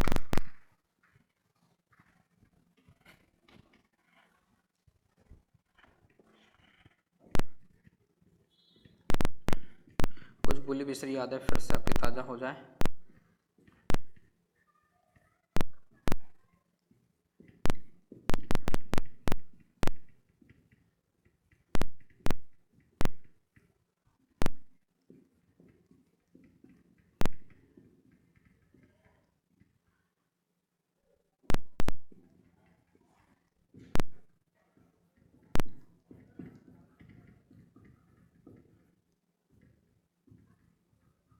तो make the reactivity order towards decarboxylation. तो सोडा लाइम के प्रति इन अभिकारकों की क्रियाशीलता का क्रम बनाइए, है ना। सो सोडा लाइम के प्रति इन अभिकारकों की क्रियाशीलता का क्रम बनाइए। तो सबसे पहले हम लोग क्या करेंगे, हमें क्या देखना है, सबसे पहले तो इसका मध्यस्थ बनाना है। मध्यस्थ कैसे बनाएंगे, मध्यस्थ बनाने के लिए COH हटा दो, CH2- लगा लो, COH हटा दो, उस पड़ोस में जो है CH2-, COH हटा दो, पड़ोस वाले कार्बन पे CH2- लगा दो। अब ये हो गए मध्यस्थ। अब मध्यस्थ को क्या करना है, स्थायी करना है। साइनाइड का क्या होता है, -I-M, तो ये नेगेटिव चार्ज को खींचेगा, और नेगेटिव चार्ज को खींचेगा तो नेगेटिव चार्ज यहाँ से कम हो जाएगा। ओके, CH3 कौन सा इफेक्ट शो करता है, +I, मतलब ये नेगेटिव चार्ज को बढ़ाएगा। नेगेटिव चार्ज और बढ़ेगा तो अनस्टेबिलिटी आएगी। यहाँ कोई ग्रुप है ही नहीं नीचे, ना ये नेगेटिव चार्ज कम होगा ना ज़्यादा होगा। NO2 का -I-M सबसे ज़्यादा होता है, यू नो दैट। तो ये सबसे ज़्यादा इलेक्ट्रॉन खींचेगा, नेगेटिव चार्ज सबसे ज़्यादा कम हो जाएगा। और कौन सी चीज़ स्थायी होती है, जिसके ऊपर चार्ज क्या होता है, कम होता है। ओके, अब यहाँ पर नेगेटिव चार्ज है तो हमें नेगेटिव चार्ज को क्या करना था, कम करना था। नेगेटिव चार्ज को कम कैसे कर सकते हैं, इलेक्ट्रॉन खींचकर, उससे इलेक्ट्रॉन निकाल कर, और इलेक्ट्रॉन निकालने वाला इफेक्ट कौन सा होता है, -I और -M। तो सबसे ज्यादा इलेक्ट्रॉन कहाँ खींचे जा रहे हैं, फोर्थ में, इसलिए फोर्थ सबसे ज्यादा स्टेबल होगा, रिएक्टिव होगा। फिर फर्स्ट, फिर थर्ड, और सेकंड में तो इलेक्ट्रॉन डेंसिटी बढ़ रही है, नेगेटिव चार्ज को बढ़ाया जा रहा है। सो ऑर्डर क्या हो जाएगा, 4 1 3 2। This is your answer. Okay, so this is clear to you. अब इसमें एक और बात हम लोग पढ़ाते हैं, जब क्लास में पढ़ाता हूं मैं, एक होता है बीटा कीटो एसिड, है ना, याद होगा आपको, रिकॉल करिए। Beta keto acid, beta keto acid is more reactive towards decarboxylation. ये बीटा कीटो एसिड क्या होता है ना, आप थोड़ा पेशेंस रखिए डियर, मैं आपके लिए सारी वापस से क्लासेस लगा देंगे, है ना। जो टॉपिक आपके कमज़ोर हैं, जो अभी तक नहीं पढ़े हैं, वो टॉपिक भी कवर करा देंगे, और NCERT भी कवर करा रहे हैं। सो बस आप तो बस पढ़ते रहिए, है ना। Beta keto acid, beta keto acid is more reactive towards decarboxylation, towards decarboxylation. Beta keto acid is more reactive towards decarboxylation. Okay, और इंश्योर कीजिए कि ये सारे मैसेजेस जो हैं ये क्लासेस के बारे में अपने सारे दोस्तों को बताएं और सभी लोग पढ़ें, और ज़्यादा से ज़्यादा सिलेक्शन हमको देना है। 3 महीने हैं हम लोगों के पास, लगभग 100 दिन के आसपास है, 82 या हाँ अराउंड 82 डेज है। तो आप अच्छे से मेहनत करो और हमें तो सिलेक्शन लेना ही है। आयाम की हर स्टूडेंट का सिलेक्शन होना चाहिए। ओके सो और आपको कोई प्रॉब्लम हो मुझे बताइएगा, वो भी लेक्चर बना देंगे हम लोग। ओके तो beta keto acid is more reactive towards decarboxylation. Beta keto acid की बात करूं तो बीटा कीटो एसिड, तो दोस्तों बीटा कीटो एसिड देखिए ये फंक्शनल ग्रुप है। फंक्शनल ग्रुप का पड़ोसी कार्बन अल्फा कार्बन, उसका पड़ोसी कार्बन बीटा कार्बन। तो बीटा पोजीशन पर क्या है, कीटो ग्रुप है, और मेन फंक्शनल ग्रुप कौन है, एसिड। तो इसे बोलते हैं बीटा कीटो एसिड। बीटा पोजीशन पे पहला कार्बन, फंक्शनल ग्रुप के जस्ट पड़ोसी कार्बन अल्फा कार्बन, उसका पड़ोसी कार्बन बीटा कार्बन। तो बीटा पोजीशन पर कौन सा फंक्शनल ग्रुप है, कीटोन है, तो बीटा कीटो एसिड। ये मोर रिएक्टिव होता है टुवर्ड्स डीकार्बोक्सिलेशन, है ना, सबसे ज्यादा रिएक्टिव ये होता है। उसका कारण क्या है, यू नो वेरी वेल। ये COOH को हटा देंगे तो इंटरमीडिएट क्या बनेगा, negative charge RCOCH2 minus, negative single double, और ये negative charge stable by resonance है, स्टेबल बाय रेजोनेंस। तो इंटरमीडिएट क्या हो जाएगा, स्टेबल हो जाएगा। इंटरमीडिएट स्टेबल हो जाएगा तो reactant is more reactive. Okay तो ये था हम लोगों ने पढ़ा डीकार्बोक्सिलेशन बाय सोडा लाइम। क्या करना है, एसिड लेना है, उसमें से क्या निकालना है, CO2 निकालना है, और इस रिएक्शन में इंटरमीडिएट क्या बनता है, कार्बो एनायन। कैसे बनाओगे, COH हटा दो, उसके पड़ोसी कार्बन पे अल्फा कार्बन पे क्या लगा देना, नेगेटिव चार्ज लगा देना। Okay it is very clear to you. Okay अब हम आगे बढ़ते हैं, कोलबेज इलेक्ट्रोलिसिस। इसको मैकेनिज्म वाइज पढ़ेंगे क्योंकि NCERT में इसके बारे में दिया है। तो कोलबेज इलेक्ट्रोलिसिस, सो डियर स्टूडेंट्स अब हम बात करेंगे कोलबेज इलेक्ट्रोलिसिस। ओके कोलबेज इलेक्ट्रोलिसिस, तो कोलबे इलेक्ट्रोलिसिस के बारे में बात करेंगे। इसका मैकेनिज्म भी दिया हुआ है NCERT में। सो हम लोग डिस्कस कर रहे थे first, second, third, fourth, fifth, sixth reaction है, उसका सेकंड पार्ट देख रहे हैं, कोलबेज इलेक्ट्रोलिसिस। ओके पहले तो प्रोडक्ट बनाना सिखा देता हूं मैं इसमें आपको, कोलबेज इलेक्ट्रोलिसिस। कोलबेज इलेक्ट्रोलिसिस में क्या होना है, 2 मॉलिक्यूल लेंगे आप किसी एसिड के, है ना, उसका सोडियम सॉल्ट लेंगे RCONA, ये एसिड ही होता है, ठीक है। आपने हाइड्रोजन हटा दिया है और उसके ऊपर क्या लगा दिया है, सोडियम, तो इसको आप कार्बोक्सिलिक एसिड माने, हालांकि ये सोडियम उसका सॉल्ट हो गया, है ना। तो 2 मॉलिक्यूल लेंगे और इसका इलेक्ट्रोलिसिस कराएंगे तो क्या प्रोडक्ट मिलना है।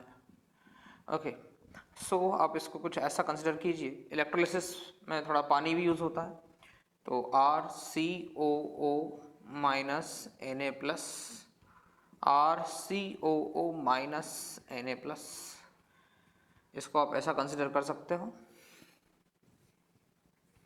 और H2O को मैं लिख सकता हूँ OHH। ये तो प्रोडक्ट बनाने के लिए बता रहा हूँ मैं आपको, प्रोडक्ट आप कैसे बनाएं। ओके तो सबसे पहले तो ये R और इस R के बीच में आप एक बॉन्ड बना लें, ये दोनों R ग्रुप क्या हो जाएंगे, आपस में जुड़ जाएंगे और क्या बना लेंगे, अल्केन बना लेंगे। तो पहला काम तो ये हो गया, है ना, ये दोनों R ग्रुप जुड़ गए हैं। ये दोनों मॉलिक्यूल CO2 बनाकर बाहर निकल जाएंगे, तो यहाँ बन जाएगा CO2, है ना। ये दोनों पार्ट कहाँ बनेंगे, A for alkane, A for anode पर बनेंगे, है ना। इस इलेक्ट्रोलिसिस के अंदर दो इलेक्ट्रोड होंगे, एक पॉजिटिव इलेक्ट्रोड होगा जिसे क्या बोलेंगे, एनोड, एनोड पॉजिटिव होता है एनोड, नेगेटिव होगा कैथोड। Na और OH आपस में जुड़ जाएगा, Na और OH आपस में जुड़ जाएगा,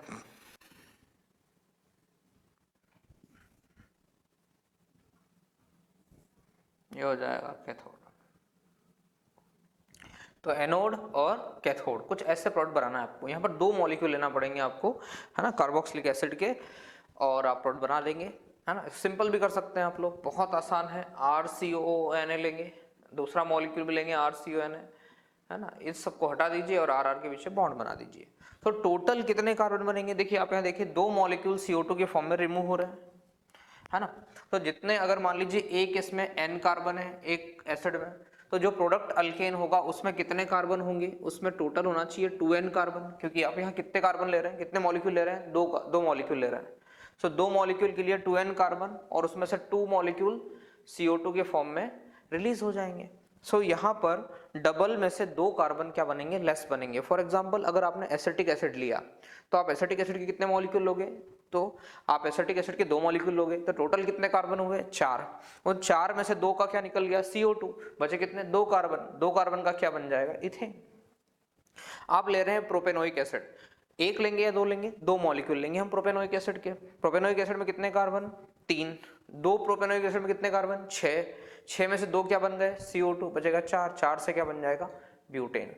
तो एनोड पे क्या बनेगा, अल्केन और CO2, कैथोड पर क्या बनेगा, NaOH और hydrogen. This is Kolbe's electrolysis. ये है आपका कोल-बेस इलेक्ट्रोलिसिस, बड़ा सिंपल है ना, Kolbe's electrolysis. For example CH3 COONA, इसके 2 मॉलिक्यूल लेना है आपको। सो CH3 COONA, CH3 COONA, CO2 निकाल दीजिए, NaOH बना दीजिएगा इसका, और ये दोनों आपस में बॉन्ड बना लेंगे तो क्या बन जाएगा, इथेन। टोटल कार्बन इसमें कितने थे, 2 कार्बन, 2 का डबल 4, 4 में से 2 कम कार्बन का, मतलब 2 कार्बन का क्या बन जाएगा, इथेन बन जाएगा। So simple. तो इस टाइप से आप इस क्वेश्चन को सॉल्व कर सकते हैं। Okay, so it is very much clear to you.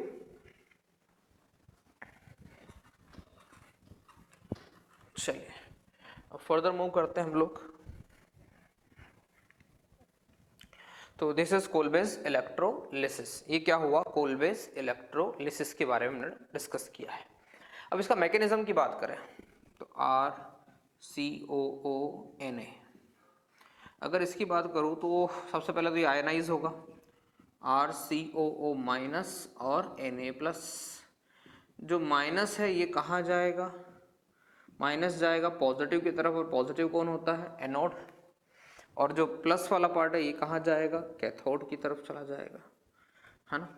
So anode negative part कहाँ चला जाएगा, एनोड पर। पॉजिटिव पार्ट कहाँ चला जाएगा, कैथोड पर, क्योंकि एनोड होता है पॉजिटिव और कैथोड होता है नेगेटिव।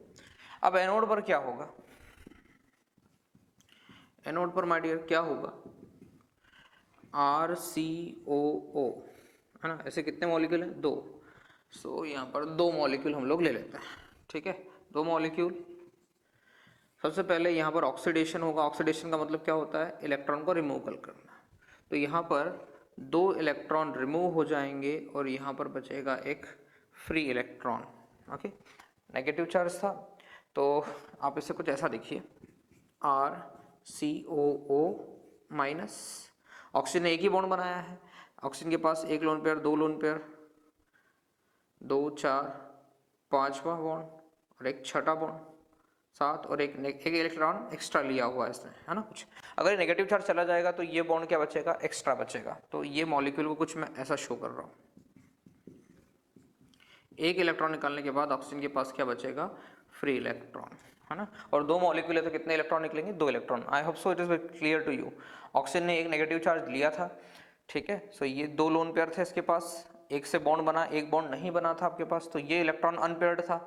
और एक नेगेटिव चार्ज मतलब एक इलेक्ट्रॉन, तो ये एक इलेक्ट्रॉन निकल गया, तो बचेगा ये वाला फ्री इलेक्ट्रॉन।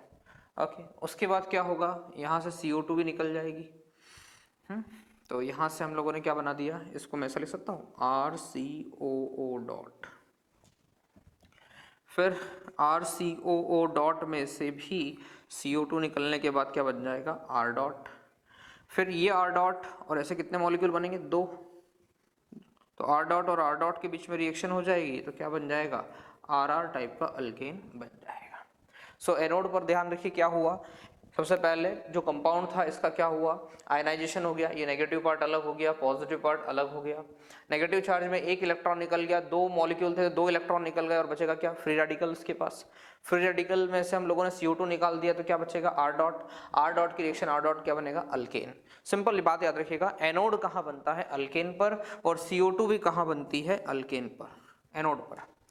तो एनोड पर क्या बनेगा, अल्केन और CO2, ठीक है। क्योंकि alkane A for alkane, A for anode, और अल्केन और CO2 अल्केन के बनने के दौरान ही निकली है, तो ये भी कहाँ बनेगा, NO2 पर। अच्छा, एक NCERT के बाहर का पॉइंट बताता हूँ, अगर ये RC.O के साथ R डॉट भी मिल जाए तो पता है क्या बन सकता है, RCOOR एस्टर। तो इस रिएक्शन के दौरान माइनर प्रोडक्ट के तौर पर एस्टर भी बनता है। हाँ, ध्यान रखिएगा, वैसे एनसीईआरटी में लिखा हुआ नहीं है, बट हाँ कुछ किताबें पुरानी देखेंगे आप तो उनमें इसमें माइनर प्रोडक्ट पूछा हुआ है, तो एस्टर बनेगा माइनर प्रोडक्ट। कैसे बनेगा? RCOR की रिएक्शन R डॉट से हो जाएगी तो क्या बनेगा?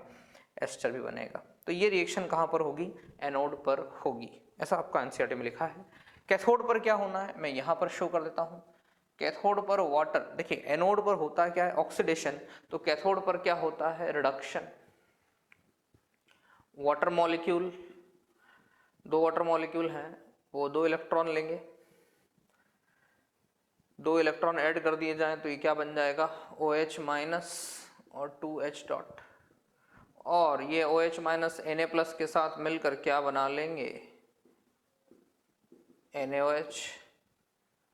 और ये 2 हाइड्रोजन जो है H डॉट और H डॉट आपस में मिलकर एक बॉन्ड बना लेंगे और क्या बन जाएगा? H2। तो इस टाइप से रिएक्शन होना है यहाँ पर। तो कोलबेज इलेक्ट्रोलिसिस प्रोडक्ट बनाना बड़ा आसान है। आप दोनों एसिड्स को पास पास में रखिए, CO2 अलग कर दीजिए और दोनों के RR ग्रुप को जोड़ दीजिए। टोटल नंबर ऑफ जितने कार्बन होंगे उसमें से 2 CO2 निकल जाएगा, तो जितने कार्बन है टोटल कार्बन दोनों को मिलाकर उसमें से 2 कम कार्बन वाला क्या बनेगा? अल्केन बनेगा। It is suitable for symmetrical alkane. Suitable for symmetrical alkane. ये किसके लिए सुटेबल रहेगा? सिमेट्रिकल अल्केन के लिए सुटेबल रहेगा। एनोड पर क्या बनेगा? एनोड पर बनेगा CO2 और अल्केन। कैथोड पर क्या बनेगा? NaOH और हाइड्रोजन। जैसे जैसे रिएक्शन आगे बढ़ती जाएगी कैथोड का pH बढ़ता चला जाएगा, बिकॉज NaOH का कंसंट्रेशन बढ़ेगा और NaOH बेस होता है इसलिए pH बढ़ जाएगा। जैसे जैसे रिएक्शन आगे बढ़ेगी कैथोड का pH बढ़ता चला जाएगा। ओके, एक प्रोडक्ट और बना के देख लेते हैं हम लोग यहाँ पर। माइनर प्रोडक्ट एस्टर भी बन सकता है यहाँ पर। ओके, तो एक मॉलिक्यूल ले लेता हूँ मैं आपके सामने, प्रोपेनोइक एसिड।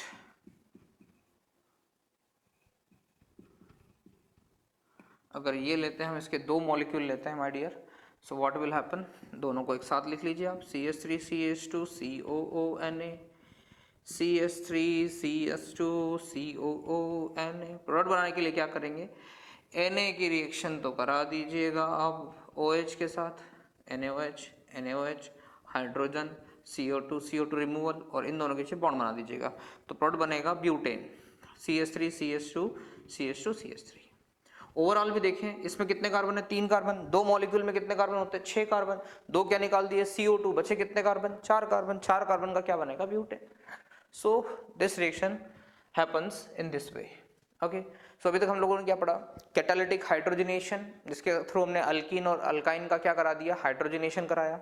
सेकंड नंबर पे पढ़ा हमने बाय अल्काइल हैलाइड, जिसके अंदर हमने देखा reduction, Wurtz reaction, Frankland reaction, Corey House synthesis. Third पे हमने देखा रेड फॉस्फोरस HI का रिडक्शन। फोर्थ और फिफ्थ पे हमने देखा वुल्फ केशनर और क्लीमेंचन रिडक्शन।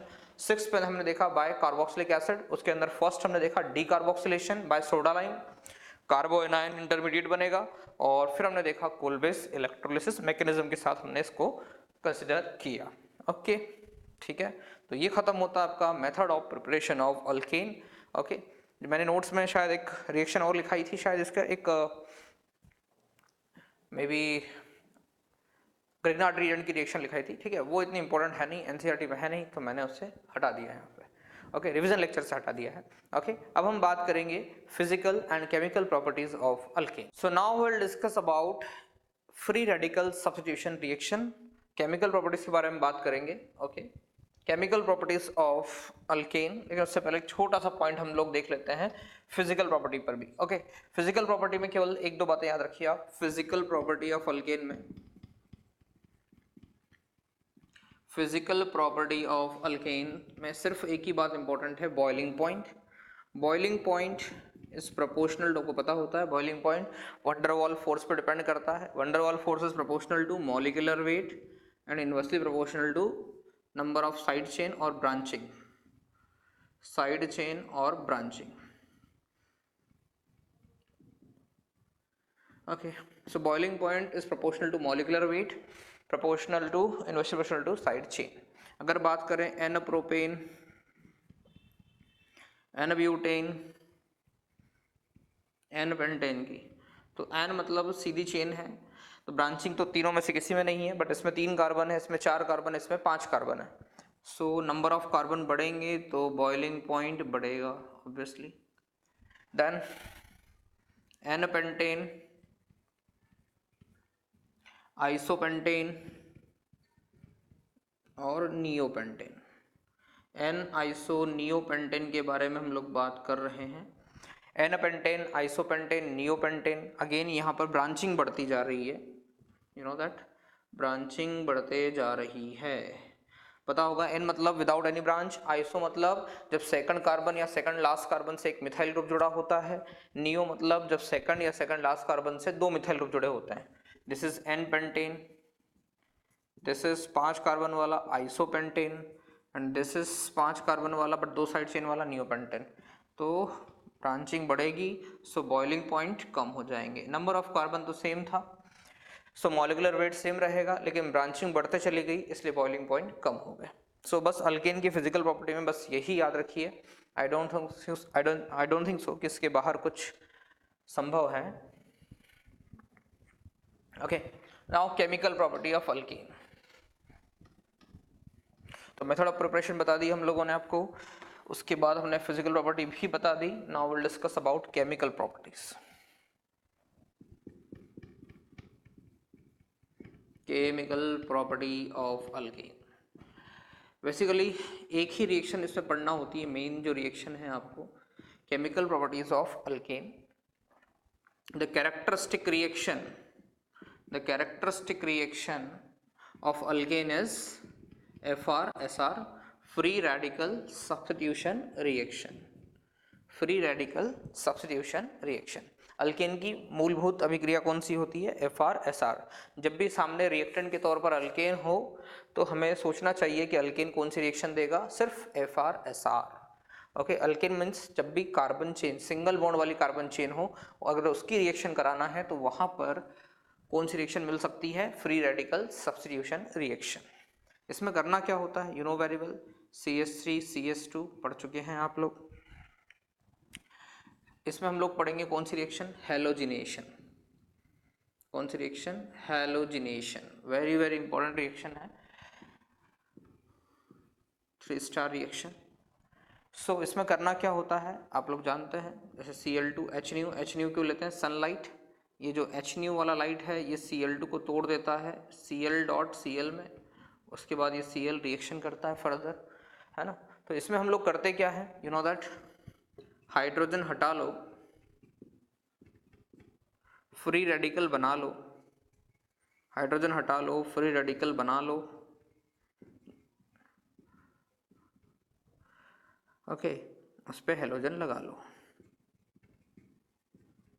तो 3 स्टेप है, हाइड्रोजन हटा लो, हाइड्रोजन हटाने के बाद क्या बनाएंगे? फ्री रेडिकल, और फ्री रेडिकल के बाद क्या लगाएंगे? हेलोजन लगा देंगे। जिस कार्बन से आपने हाइड्रोजन निकाला है उसी पर क्या लगा देंगे? हाइड्रोजन। बिकॉज रिएक्शन का नाम क्या है? Free radical substitution reaction. किसी को हटाना है और किसी को लगाना है। ओके, चलिए तो शुरू करें। ये 2 कार्बन है, क्या ये दोनों कार्बन आइडेंटिकल हैं? यस, इसके आजू में कुछ नहीं, बाजू में CH3, इसके भी आजू में कुछ नहीं, बाजू में CH3। सो सबसे पहले तो दोनों कार्बन एक जैसे हैं, तो किसी भी कार्बन से एक हाइड्रोजन हटा दीजिए और क्या बना दीजिए? Free radical. सो यहाँ से हमने एक हाइड्रोजन हटाया और क्या बना दिया? Free radical. अब इस फ्री रेडिकल पे आप क्या कर दीजिए? Cl डॉट का टिक करा दीजिए, तो क्या बन जाएगा? CH3 CH2 Cl। So simple step, hydrogen हटाया, फ्री रेडिकल बनाया, फ्री रेडिकल पर हमने क्या जोड़ दिया? Cl। तो ये आपका बन गया प्रोडक्ट्स। वेरी सिंपल, सबसे आसान क्वेश्चन होते हैं ये, ठीक है। सो बन गया ethyl chloride. Okay, so hydrogen हटा लो, फ्री रेडिकल बना लो और हेलोजन लगा लो, बड़ा सिंपल है।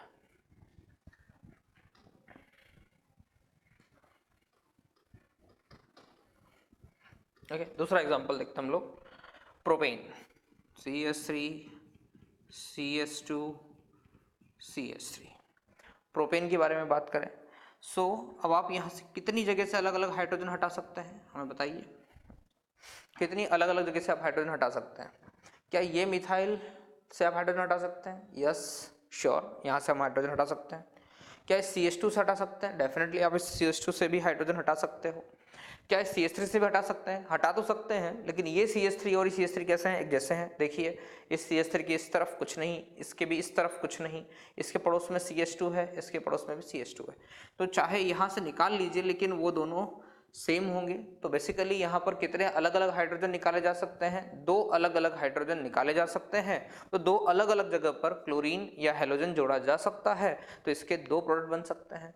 Product number 1, product number 2। Product number 1 बनाने की कोशिश करें हम लोग। अगर यहाँ से हाइड्रोजन निकलेगा, अगर यहाँ से हाइड्रोजन निकलता है my dear, so what will we get? CH3 CH2 CH2 dot, कौन सा रेडिकल बना? 1 डिग्री रेडिकल बना। उसमें आप Cl डॉट लगा दीजिए, क्या बनेगा? CH3 CH2 CH2 Cl, this will B okay first product. अगर हम यहाँ से हाइड्रोजन निकालेंगे, यहाँ से सेकंड नंबर के कार्बन से अगर हाइड्रोजन निकालते हैं, तो we get what? CH3 dot CH3 CH3, this is 2 degree radical, this is more stable, है ना। 2 डिग्री रेडिकल मोर स्टेबल होता है, इंटरमीडिएट मोर स्टेबल। तो प्रोडक्ट क्या होता है? Major product. तो CH3 CH Cl CH3, this is your major product. 2 product में से ज़्यादा मात्रा में कौन बनेगा? नीचे वाला, क्योंकि इसका इंटरमीडिएट ज़्यादा स्टेबल है। तो नीचे वाला बनेगा मेजर प्रोडक्ट, ऊपर वाला बनेगा माइनर प्रोडक्ट। ऊपर वाला माइनर प्रोडक्ट क्यों बना? क्योंकि यहाँ बनी थी 1 डिग्री रेडिकल, जो कि क्या है? लेस स्टेबल है। ओके, सो 1 डिग्री और 2 डिग्री कुछ ऐसे ही बनता है। Am I clear to you? So इस टाइप से आप इस क्वेश्चन को सॉल्व कर सकते हैं। तो ये सेकंड वैरायटी। तो कैसे सॉल्व करना है? जितने अलग अलग हाइड्रोजन होंगे, उन अलग अलग हाइड्रोजन को रिमूव कीजिए, वहाँ पर आप क्या ऐड कर दीजिए? फ्री रेडिकल बनाइए और हाइड्रोजन लगा दीजिए।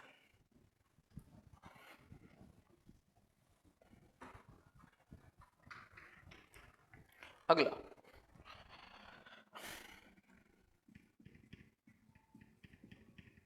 Suppose we are taking isobutane. हमने लिया है isobutane.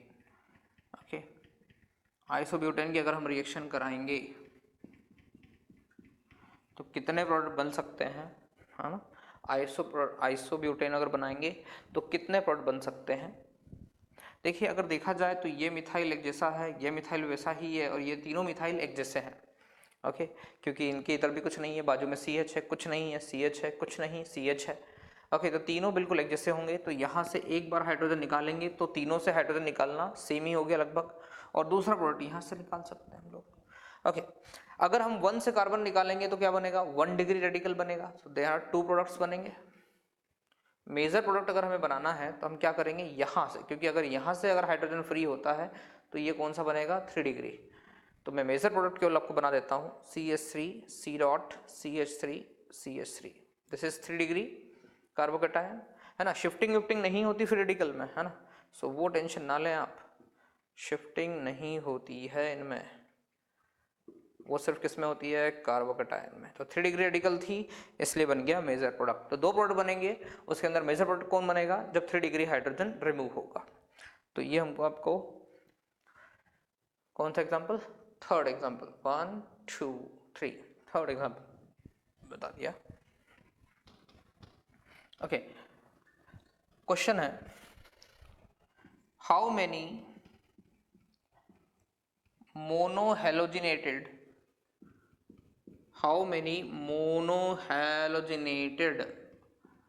product can be formed, how many monohalogenated product can be formed by neopentane। So neopentane से हम कितने मोनोहेलोजिनेटेड प्रोडक्ट बना सकते हैं, तो ये हमें देखना है। Neopentane is what? CH3 CH CH3 CH3। Okay, अगर हम नियोपेंटेन में सिर्फ एक बार क्लोरीन जोड़ें तो कितने प्रोडक्ट बना सकते हैं? Can you tell me the answer? Neopentane ये रहा, 3 कार्बन, 2 मिथाइल ग्रुप जुड़े हुए हैं सेकंड कार्बन से, नियोपेंटेन। अगर नियोपेंटेन में एक क्लोरीन जोड़ना हो तो ऐसे कितने प्रोडक्ट बना सकते हैं?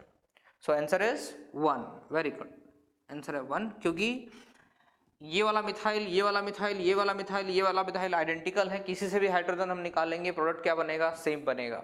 और बीच वाले कार्बन में तो हाइड्रोजन है ही नहीं, तो बड़ा सिंपल है कि नियोपेंटेन के मोनोहेलोजिनेशन से आप कितने प्रोडक्ट बना सकते हैं, only one product can be formed. Okay,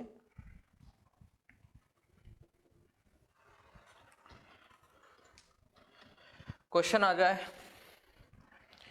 how many monohalogenated products, how many monohalogenated products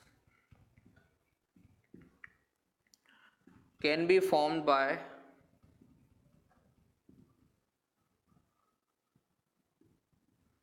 मोनोब्रोमो भी कर सकते हैं ना, मोनोब्रोमिनेटेड प्रोडक्ट, हेलोजिनेटेड की जगह मोनोक्लोरिनेटेड भी लिख सकते हैं, ब्रोमिनेटेड भी लिख सकते हैं, मोनोक्लोरिनेटेड कर लेते हैं। How many monochlorinated product can be formed by isopentane. Okay, so isopentane से कितने मोनोक्लोरिनेटेड प्रोडक्ट बन सकते हैं। ओके, सो ट्राई कीजिए एक बार, आइसोपेंटेन से कितने मोनोक्लोरिनेटेड प्रोडक्ट बन सकते हैं, मतलब आइसोपेंटेन का स्ट्रक्चर बनाइए, उसमें कितने हाइड्रोजन को हटाकर आप हेलोजन लगा सकते हैं और अलग अलग प्रोडक्ट बना सकते हैं। So please try this, monohalogenation of isopentane.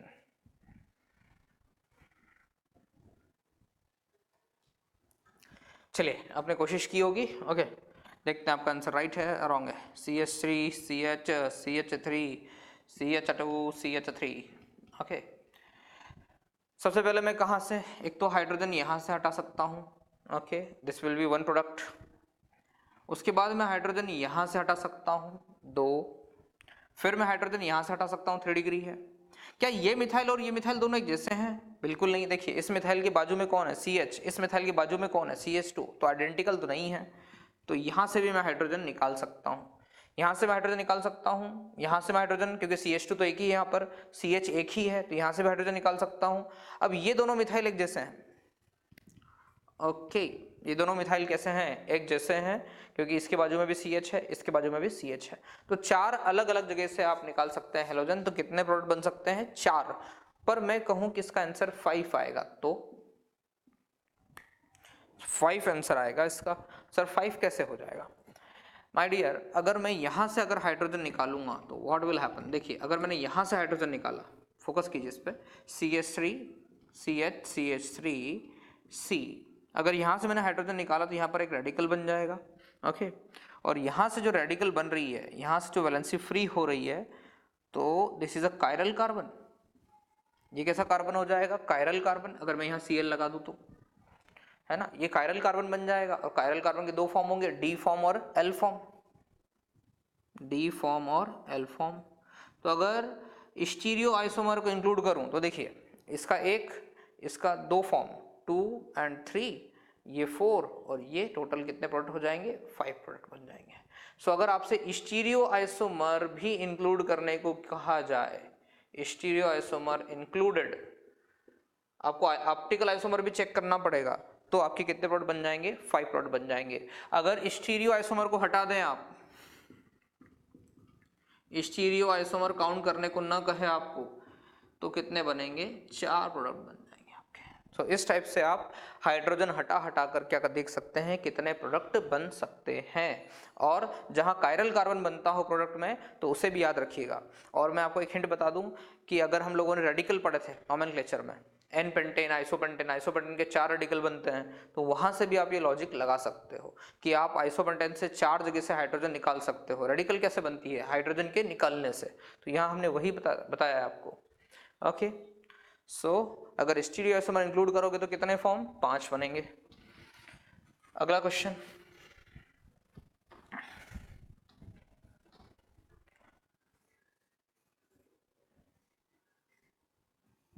Okay, अगर यहाँ हमें प्रोडक्ट बनाना है Cl2H, सो अगर यहाँ हमें प्रोडक्ट बनाना है Cl2H, तो क्या होगा मेजर प्रोडक्ट, ये 1 डिग्री, अगर यहाँ से हटाऊंगा तो 1 डिग्री, यहाँ से भी 1 डिग्री, ये 2 डिग्री है, ये 4 डिग्री है, लेकिन यहाँ पर हाइड्रोजन है ही नहीं, हाइड्रोजन है ही नहीं, तो मैं निकालूंगा कैसे से। सो मेजर प्रोडक्ट क्या बनेगा, यहाँ पर एक हाइड्रोजन है 3 डिग्री पे, तो अगर यहाँ से एक हाइड्रोजन निकल जाए, so I can form a major product, तो यहाँ पर बनेगा major product. This will be your major product. Product बहुत से बन सकते हैं but this is major product. Major product कब बनेगा? जब आप मोर स्टेबल फ्री रेडिकल बनाते हो। मोर स्टेबल फ्री रेडिकल कब बनेगी? जब आप 3 डिग्री हाइड्रोजन को हटाते हो। ओके, तो ये प्रोडक्ट भी आपके बन सकते हैं। उसके बाद अगर हम बात करें, ये भी क्वेश्चन आ सकता है, CH3 CH double bond CH2। देखिए ये सिर्फ अल्केन तक सीमित नहीं है। अगर ये रिएक्शन आती है तो आपको इस रिएक्शन को पहचानना पड़ेगा कि ये रिएक्शन सिर्फ अल्केन देगा, क्योंकि यहाँ पर क्या है, H इसकी पहचान है कि यहाँ पर क्या जनरेट होगी, फ्री रेडिकल। तो यहाँ पर क्या जनरेट होगी, Br dot, free radical generate होगी। और कौन सी रिएक्शन होगी, FR-SR। सो अगर यहाँ से एक हाइड्रोजन निकल जाए माय डियर, यहाँ से अगर एक हाइड्रोजन निकल जाए तो what will happen, CH2 dot CH double bond CH2। Double bond पे तो ये रिएक्शन हो नहीं सकती क्योंकि फ्री रेडिकल इस पे कैसे काम करेगा, okay, in presence of sunlight, है ना। वो तो पेरोक्साइड के प्रेजेंस में काम कर सकता है लेकिन बिना पेरोक्साइड के कैसे काम करेगा। तो यहाँ ये Br डॉट जो है किससे जुड़ेगा, सिंगल बॉन्ड वाले कंपाउंड से। तो यहाँ पर ये रेडिकल स्टेबल है बाय रेजोनेंस, तो यहाँ पर आप Br का टेक करा सकते हो। Then product will be CH2Br CH double bond CH2। सो डबल बॉन्ड वाले कंपाउंड में भी आप इसका यूज कर सकते हो। मैकेनिज्म पे आप ध्यान रखिए कि जब जब अल्केन आएगा, जब जब सिंगल बॉन्ड वाले कंपाउंड आएंगे, कार्बन कार्बन सिंगल बॉन्ड होगा, वहां पर FR-SR रिएक्शन हम लोग करा सकते हैं। ओके, अल्केन का मतलब क्लास ऑफ कंपाउंड नहीं, अल्केन का मतलब जहां भी कार्बन कार्बन सिंगल बॉन्ड आएंगे वहां आप FR-SR रिएक्शन करा सकते हो। याद करिए एन ब्रोमोसक्सिनामाइड, उसमें भी तो सेम रिएक्शन होती है। अलाइलिक या बेंजाइलिक पोजीशन पर क्या जुड़ जाता है, Br जुड़ जाता है। ओके, सपोज हम लोगों ने लिया टॉलुइन, टॉलुइन के साथ भी रिएक्शन हो सकती है।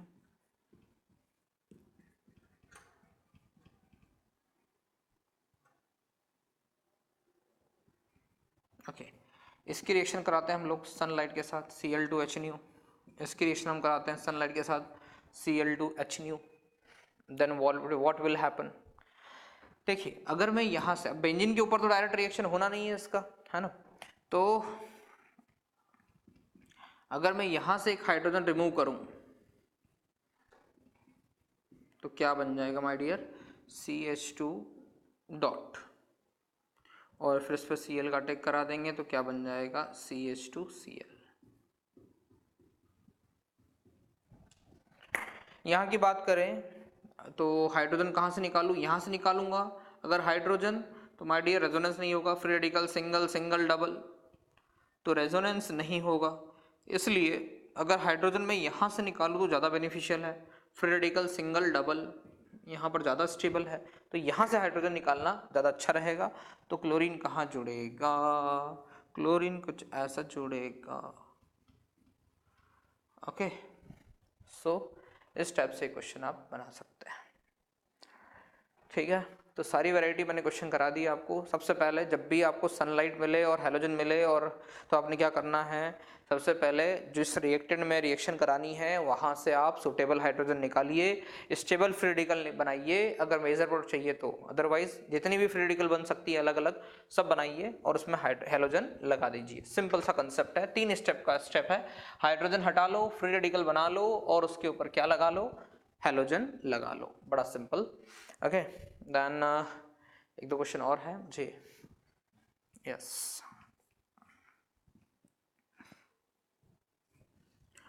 Find out major product. यहाँ मेजर प्रोडक्ट हमें बनाना है। सो बनाइए आप लोग, क्या बन सकता है मेजर प्रोडक्ट यहाँ पर।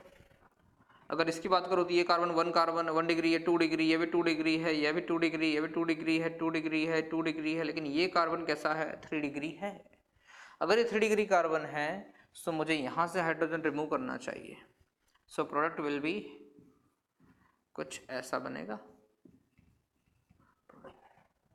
Okay, so it's very simple reaction.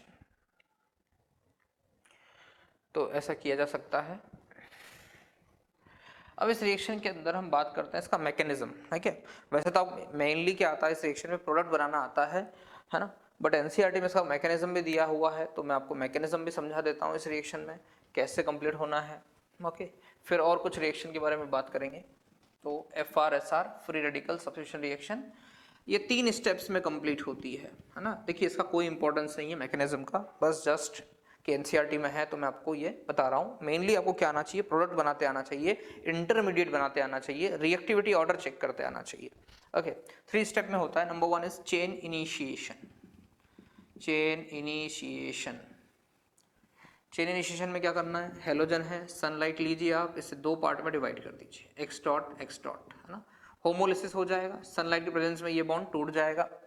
फिर चेन प्रोपोगेशन। चेन प्रोपोगेशन क्या होता है, जब इसके साथ अल्केन की रिएक्शन कराओगे एक्स डॉट के साथ, सो एक्स और एच आपस में बॉन्ड बना लेंगे और आर डॉट बन जाएगा, ये बनेगा हमारा इंटरमीडिएट। और उसके बाद क्या होती है, चेन टर्मिनेशन। लास्ट स्टेप क्या है, चेन टर्मिनेशन। उसमें आर डॉट जो है ये एक्स डॉट से मिल सकता है, सो वापस क्या बन जाएगा, आर एक्स। कुछ बच्चों प्रश्न पूछेंगे कि सर यहाँ पर x डॉट ऐसा भी तो कर सकता था, क्या यहाँ पर इस रिएक्शन को देखिए, क्या ये ऐसा हो सकता था, R X plus H dot, क्या ये सेकंड स्टेप में भी बन सकता था? नो आइडिया, ये पॉसिबल नहीं है, क्योंकि आर एक्स के बनने के लिए ज़्यादा मोर एक्टिवेशन एनर्जी की ज़रूरत होती है। एच एक्स बनना यहाँ पर आपको लेस एक्टिवेशन एनर्जी लगती है, और अगर आर एक्स बनाना है तो एक्टिवेशन एनर्जी ज़्यादा लगती है। तो हम लोग क्या करते हैं, इसे डायरेक्ट नहीं बनाते हैं, आर डॉट के साथ बनाते हैं। ओके, सो इस बात को ध्यान रखिएगा। तो इसका मैकेनिज्म 3 स्टेप में कंप्लीट होता है, चेन इनिशिएशन, चेन प्रोपगेशन और चेन टर्मिनेशन। बड़ा सिंपल सा मैकेनिज्म है। ओके, प्लीज ड्रॉ इट, अगर चाहें तो ड्रॉ कीजिए।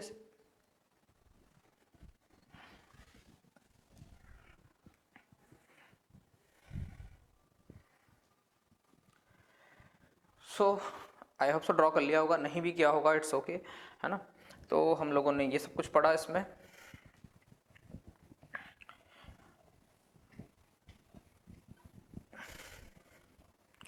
रिएक्टिविटी ऑफ अल्केन,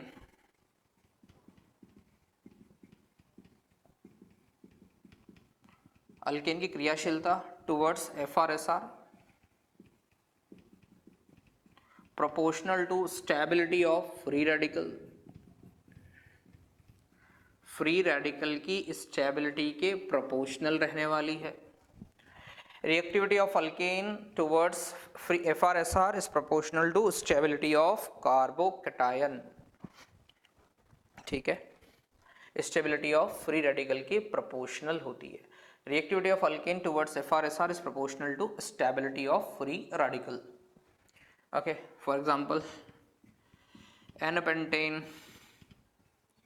है ना। अगर ईज ऑफ एक्सट्रैक्शन की बात करूं, ईज ऑफ एक्सट्रैक्शन की बात करूं तो कौन सा हाइड्रोजन जल्दी निकलना चाहेगा, ईज ऑफ एक्सट्रैक्शन मतलब निकलने की दर। तो 3 डिग्री हाइड्रोजन की रेट ऑफ एक्सट्रैक्शन ज़्यादा होगी एज कम्पेयर टू 2 डिग्री और as compare to 1 degree. Rate of extraction किसके लिए ज़्यादा होगी, 3 डिग्री हाइड्रोजन की रेट ऑफ एक्सट्रैक्शन ज़्यादा होगी, क्योंकि 3 डिग्री हाइड्रोजन के निकलने से क्या बन जाएगा, 3 डिग्री फ्री रेडिकल बन जाएगा। N-पेंटेन,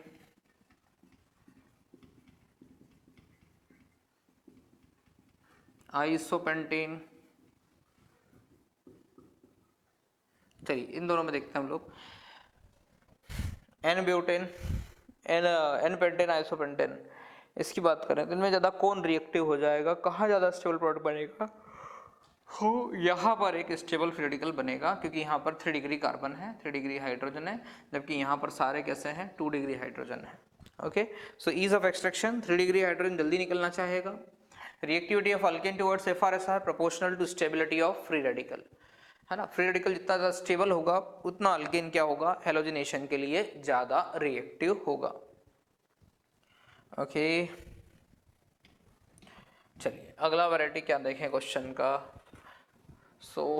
अगली वैरायटी मैं इसमें बताऊं, सपोज मीथेन आ गया और Cl2 एक्सेस में आ गया, वही कहानी जो मैं क्लास में सुनाता हूँ रस वाली, मीथेन और Cl2। ओके, ये आपके गेस्ट हैं और ये आम का रस है।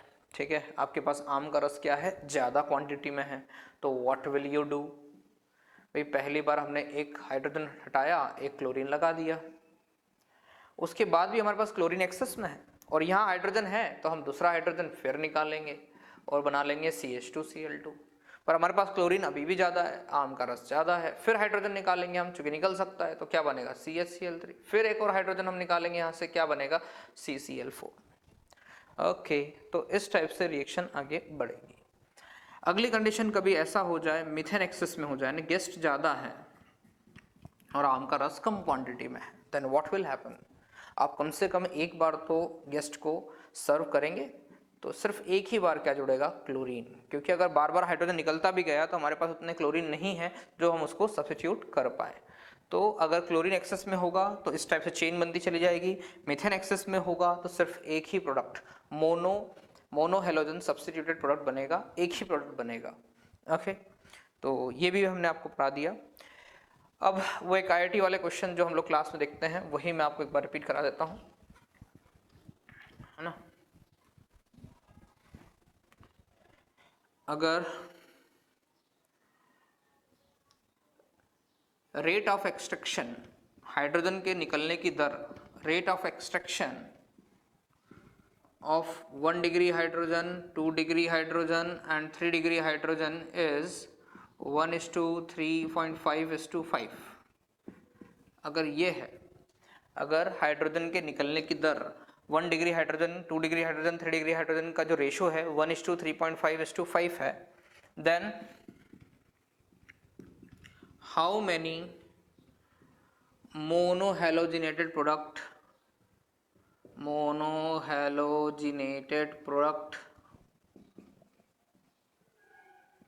are formed from N-butane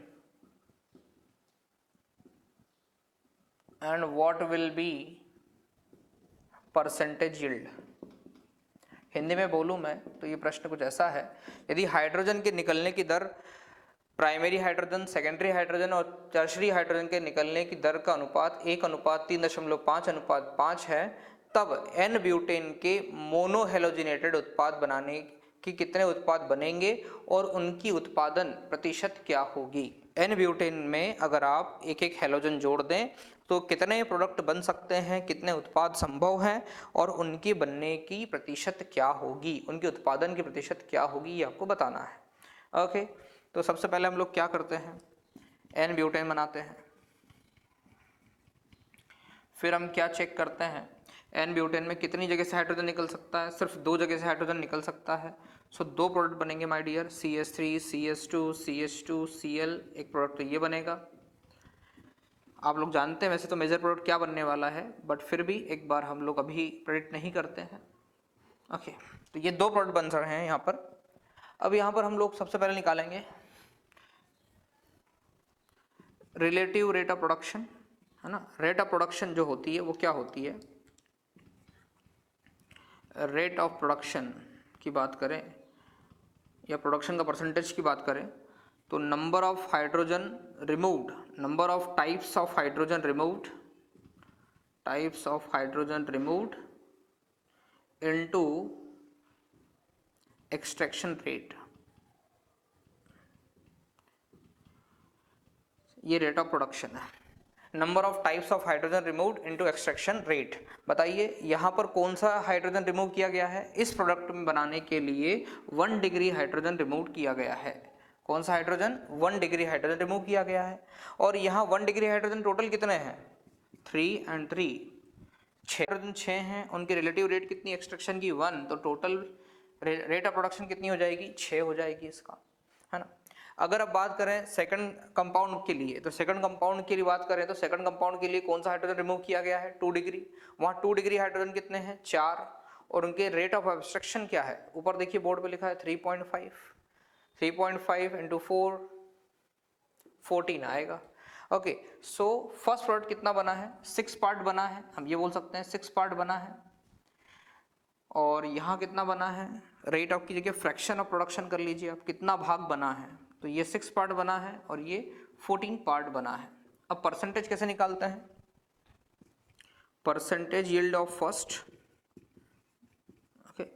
वैसे ज़्यादा क्वेश्चन अभी तक नीट में आया नहीं है, ये जेई का क्वेश्चन है, ओके, इसलिए मैं एक बार बता रहा हूँ आपको। Percentage yield of first 6 part बनेगा, टोटल कितने पार्ट है, परसेंटेज से निकालते हैं ना, आपके मार्क्स बटे टोटल मार्क्स इंटू 100, तो 6/20 इंटू 100 दैट इज 30%।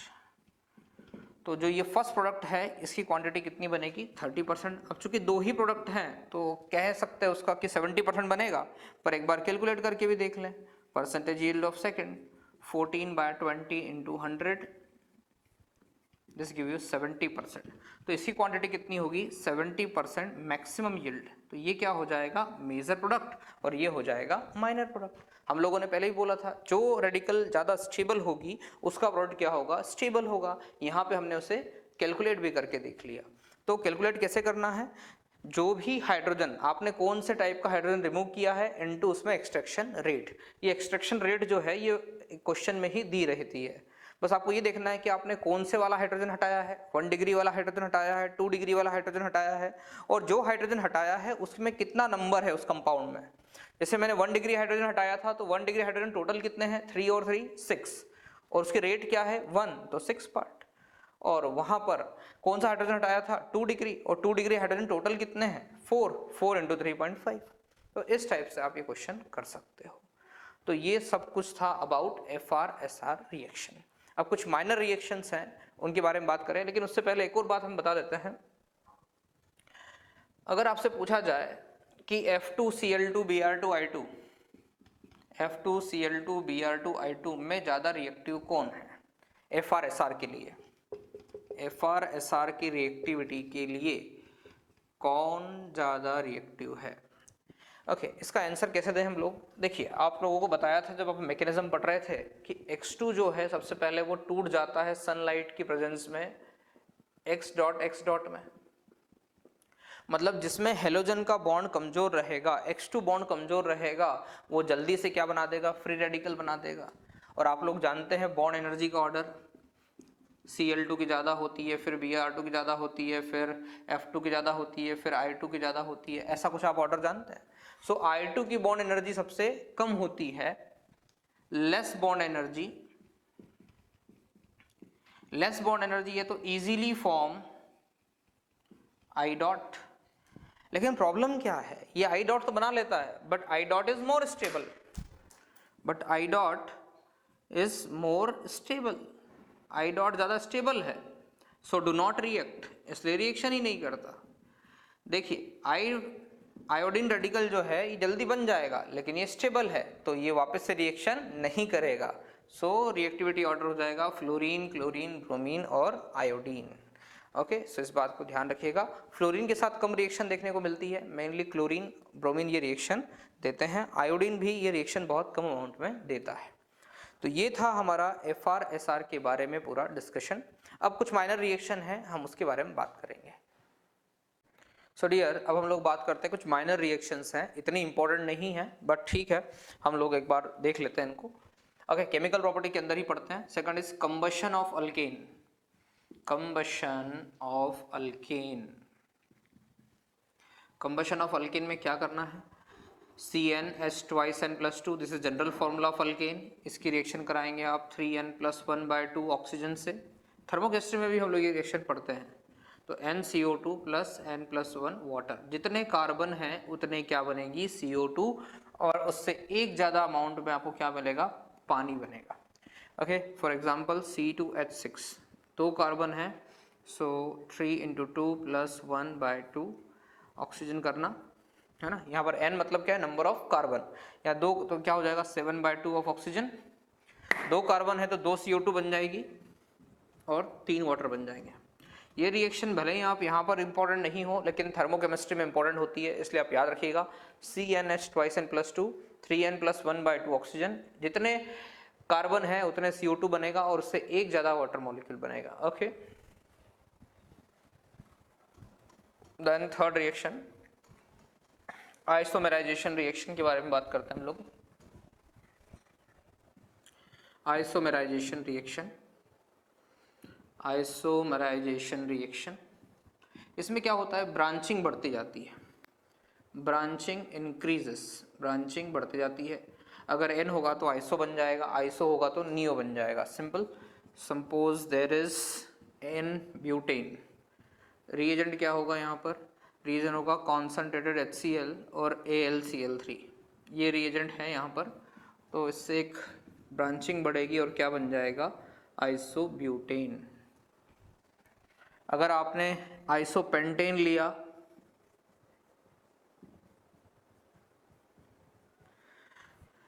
तो कॉन्सनट्रेटेड HCl और AlCl3 के साथ क्या बन जाएगा, नियोपेंटेन। क्या बन जाएगा माय डियर, नियोपेंटेन, यहाँ बन जाएगा नियोपेंटेन।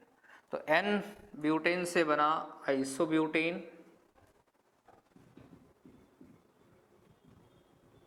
और आइसोपेंटेन से बना नियोपेंटेन। तो ब्रांचिंग बढ़ती चली जाएगी, है ना, और इस टाइप से कंप्लीट हो जाएगी। So this isomerisation reaction branching बढ़ाती है ये रिएक्शन, ओके। सिमिलरली एक रिएक्शन और है एरोमेटाइजेशन रिएक्शन, ओके। अब हम बात करेंगे थोड़ा एरोमेटाइजेशन रिएक्शन के बारे में। Aromatisation reaction, aromatisation reactions, okay. Aromatisation reaction, aromatic मतलब बेंजीन से कुछ बनाना है, तो मान लीजिए N हेक्सेन लेते हैं, 3 4 5 6 कार्बन N हेक्सेन लिए। रिएजेंट बड़ा इंपॉर्टेंट है, बस वो ध्यान रखिएगा, Cr2O3 या V2O5 और मोलिब्डेनम ऑक्साइड। अगर ये चीज़ें आप लेंगे तो N हेक्सेन से एरोमेटिक कंपाउंड क्या बन सकता है, बड़ा सिंपल, बेंजीन बन सकता है, ओके। अगर आप N हेप्टेन लेंगे, मतलब टोटल कितने कार्बन, 7 कार्बन, 7 कार्बन है तो 6 कार्बन से तो बेंजीन बन जाएगा और 1 कार्बन जो है साइड चेन के फॉर्म में लग जाएगा, क्या बन जाएगा, टॉलुइन बन जाएगा। So aromatization reaction, so I hope so it's very clear to you, okay. तो ये भी आपको पता होगा।